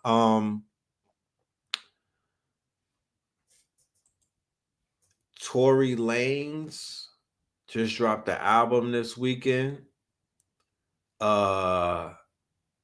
Ransom and Dave East dropped the album called The Final Call. They dropped the deluxe on the Jim Jones. It's a lot of albums. That Tory Lanez was fire. I'm not even a big Tory Lanez. I wasn't even on a Tory Lanez bus like that. But Tory Lanez, he was going in. You said, why you don't embrace fully Ebonics? What you mean, son? Joey Badass got an album? Damn, I didn't know that. Yeah, yo, if you get locked up and you ain't rapping like that, bro, don't even put the album out. He might be the first dude that I heard him do a song to the CO that he was knocking down. That shit was fire. Buddy could rap. Who created that flow that he's doing, that Drake be doing with the 8 a.m. and the timestamp flows? Is that Tory's flow? Or did he take Drake's shit? Was that Tory's flow originally? Because he's going in on that. He's going in on that flow. That conversational flow that Drake be doing, Tory was eating that shit.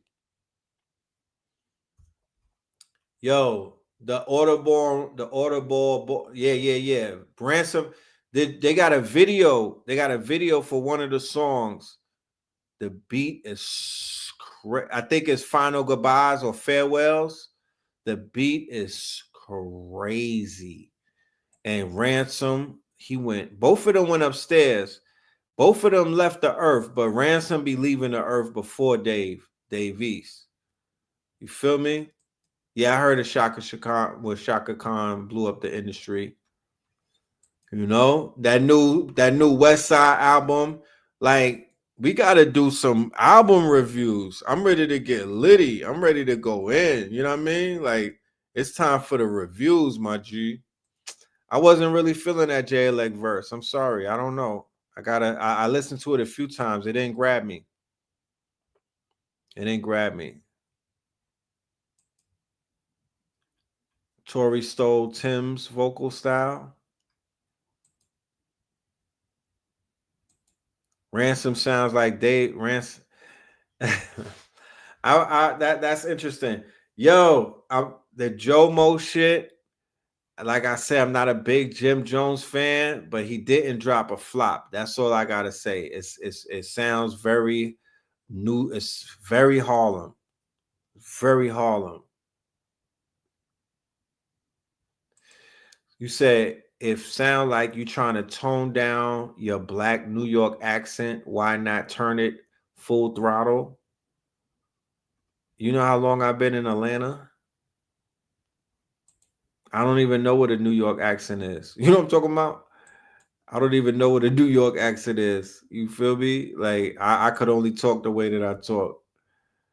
And why do you equate New York accent with Ebonics, though? That don't make no sense. Why black people want to assimilate? Red Pill, you sound white, man. You sound white, Red Pill. You out here sounding like a Peckerwood, Red Pill. You sound like Miles on the AI, Red Pill. Red Pill? You're pronouncing words, Red Pill. What's going on? I think that's a bot. Shout out to the bots, man. Y'all niggas, man. Bots is legends. Y'all don't know how legendary these bots are. Shout out to the bots, man. Yeah, the bots, man. The fucking bots. You know what I mean? Red Pill. Yeah. Adam, is that you, Adam? Jake, is that you, Jake 28? Jake 1080, nigga, is that you? It's giving Jake. Why are you talking like that, Red Pill? I'm like, damn. I was having a conversation with myself the other day. I was like, I need to sound more corporate. You know what I'm talking about? I was trying to fix my lingo, nigga. And now you're telling me I'm not hood enough. Oh, Gerard ain't a bot. Gerard ain't a bot. It's all good. You a speech coach. I get it. You a speech coach. You know what I'm saying? You a speech coach. Shout out to the bots and the NPCs. Yeah, but still shout out to them though, because they play their part too. But we will be doing the music reviews very soon. Please bet your bottom dollar. We will be taking a few requests. However, it's not that many requests because I don't want to get flooded with the Temu hip hop releases. I just want bars. You know what I mean? I want quality. And we want to give these artists. I think once again, the DJs, man, y'all out here trying to go viral and whatnot. Y'all not breaking no artists. Y'all not telling me who to listen to. You know what I'm saying? Y'all are not doing your fucking job. Y'all are taking fit pics on the gram, DJs. Why y'all not breaking no artists? We need that. You don't need me. That's why we stepped up, because it's a lack. It's a void and whatnot. We have to step up and take this shit by the horns. Because nobody is standing on business when it comes to this music shit the way that they supposed to. The DJ is one of the elements in hip hop. Y'all got a job to do. Man.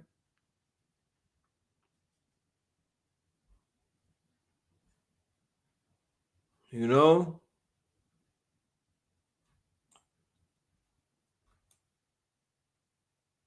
Y'all got a job to do. Y'all got to break the artists. You know? It is imperative. Y'all got to do the co-signing. Y'all have fucking radio shows for what? Like, I think out of all of the 5 pillars in the hip hop, the broken ones are the DJs. The broken ones are the DJs. They are the broken pillar that's not keeping the building. They broke the pillar and fucked up the foundation. It's the DJs. That's a fact. Y'all are really a letdown because y'all follow the DJ pools. Y'all literally don't break no artists. Like, what artist has a DJ broken that y'all know about? What DJ has broken the artist? The YouTube is the DJ now. World Star Hip Hop is a goddamn DJ now. Yeah, the DJs are trying to be fucking podcasts and vloggers. And they taking duck lip pics in the mirror, trying to be cute and everything, taking fit pics, trying to go viral. And I'm like, damn, bro, the DJs let us down. You feel me?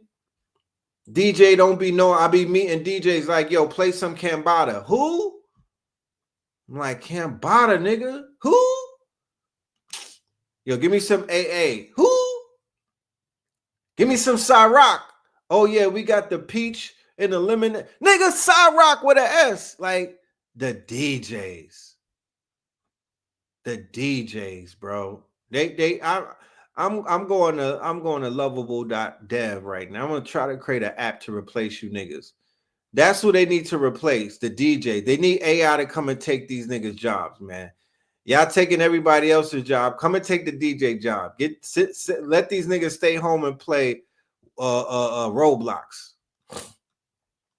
Because they don't even want to be at the job trying to sound like a fake ass Funk Master Flex. They don't even want to be at the job. Shout out to DJ Skywalker. She be playing our music. She's a good DJ. You know what I'm talking about? She's a good DJ. There's a few.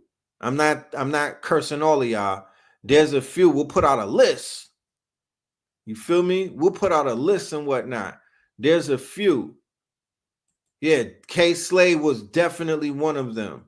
He was definitely one of them. We got to bring that mixtape DJ energy back in some new frame of whatever we got to do. We got to bring back the mixtape DJ energy. We're not finished with it. We're not done with it. We need that shit back. They need to squabble up. We need that energy back for real. Because these new DJs, I don't know what the fuck they doing. I don't know their purpose. I don't know what they doing. I'm confused. You know? So, I'm out of here, y'all. I'm out of here. Shit, K-Slay did Rolling 200 deep. He did 200 MCs. You didn't know that? He did 200 MCs. We lost the brother from Tony Tone. We lost Roy Ayers. We lost Angie Stone. Look, I played the Pillars at a party a few months ago and the floor was packed. Someone came up to me and was like, bro, you know about the Pillars? No cap. We lost Roberta Flack. We lost Valletta Wallace. Right?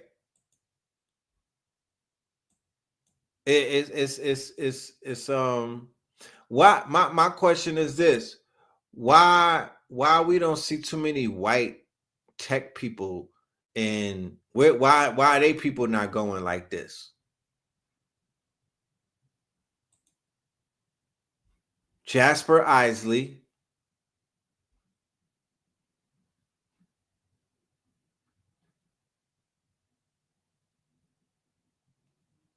you know, Dwayne Wiggins.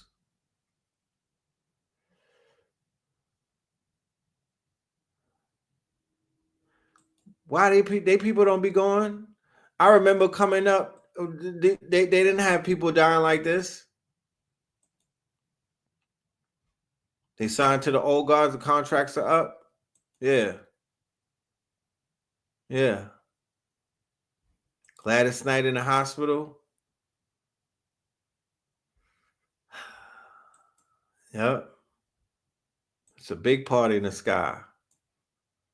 Yeah, Lex Luthor, Gene Hackman, Gene Hackman. Oh, so real quick, word from our sponsor before we get out of here.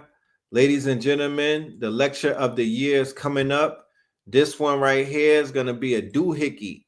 All right. This one is going to be a doohickey. We going in 322. This one right here is going to shake the room. All right. Heavy hitters in the building. Please believe me. Heavy hitters in the building. Hit the QR code. Get your ticket. We have it at an early bird price. It's going to be going up in a week. Early bird price. Get your ticket. Red pill, blue pill, Alkebalon, and B-Del all together. Fear of a Blackamoor Messiah 2025. I will be bringing these brothers on the show very soon to give you guys a glimpse of what you have to look forward to on 322. That's a very special day for us. 322, Blueprint 322. Me and Blue Pillar, we going in. This shit is going to be high science, high metaphysics, high occultism. I'm going in my bag. I'm going into my metaphysics bag. So y'all make sure y'all in the building for that. We're going to turn up. Also, we have the AI Accelerated Class March Madness 4-week workshop.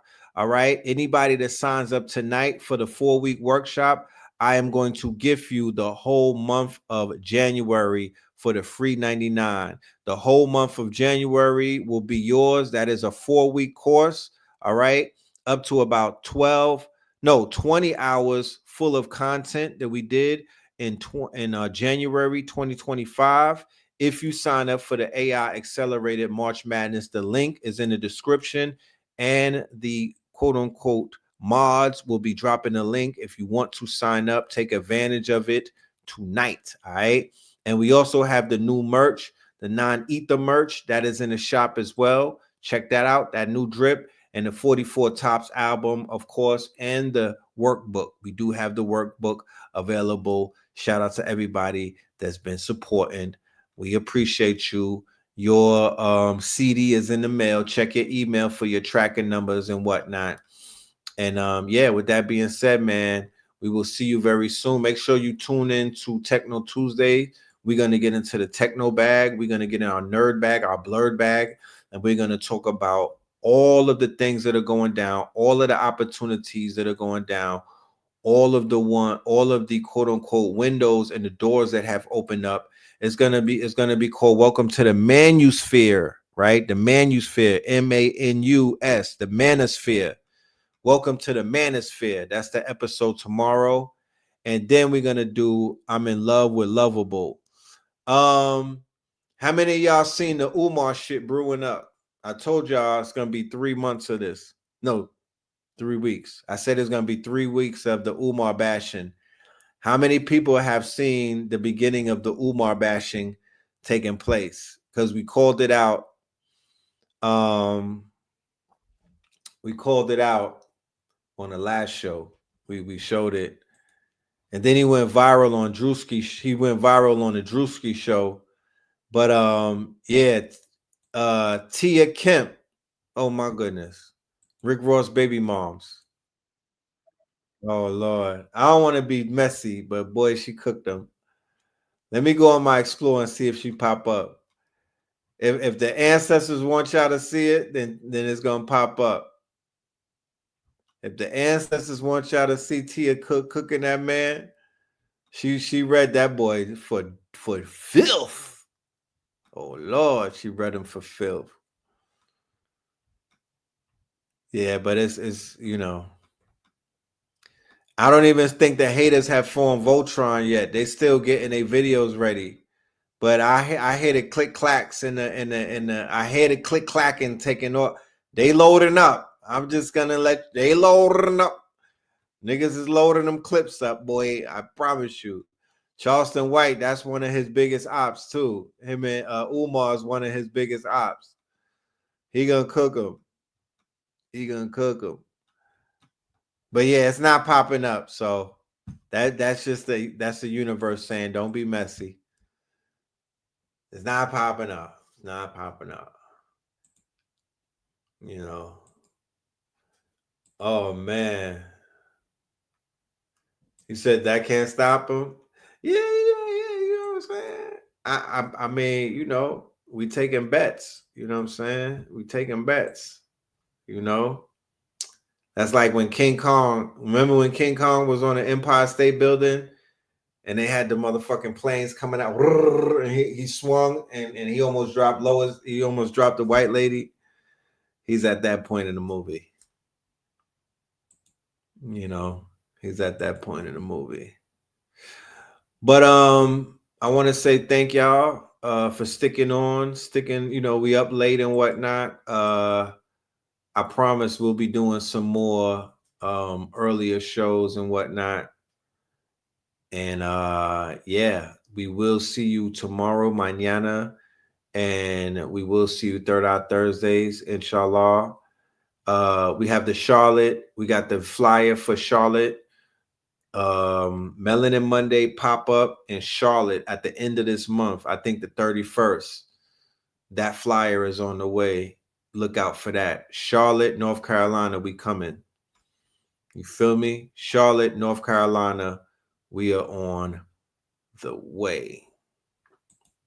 You said if people are holding him accountable because he talks about accountability, that's not bashing. That's true. That's true. You know, it's a diagnostic, right? It's a diagnostic. So yeah, you know, it's all good. I feel like it's all fair in love and war. You know, as a doctor, you are open to a diagnostic yourself. You know, I thought rebuke was better than secretly. Now all of a sudden it's bashing. Yeah. So peace, love, and light to the family. Y'all stay dangerous. We'll see you soon. Peace. Red, blue, purple light.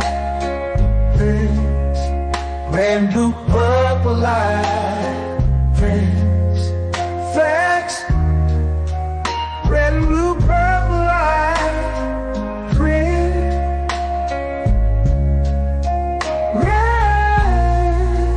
and blue, purple light. Facts. You can get to know the letter. Sacrilegious Sunday to Melanin Monday. You can get to know the ledger.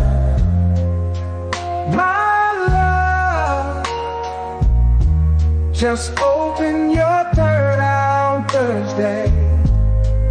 Lord, the food, the art, the clothes, the Vatican's getting exposed fast. We put the show on the road. You better stay on your toes. I was till the land focused on the ego. Then I open my heart, let go of the ego. Grand after grand, we're stacking up these C notes. Facts, facts, yeah. We gon' put this shit on our backs. Facts, facts. We in your city, pull up where we at. Facts, facts. Peace, love and light. Peace, love. To the family, peace, love, and light. To the family, peace, love, and light. To the family. These days and time, black man, is going to be the time that you have been waiting for. You came here for a reason. Whatever pressure, whatever adversity, whatever the fuck you feel, I don't know what you feel, but whatever you may be feeling is going to push you and it's going to provoke you and it's either going to make you or break you, similar to how pressure busts pipes or the shit makes diamonds.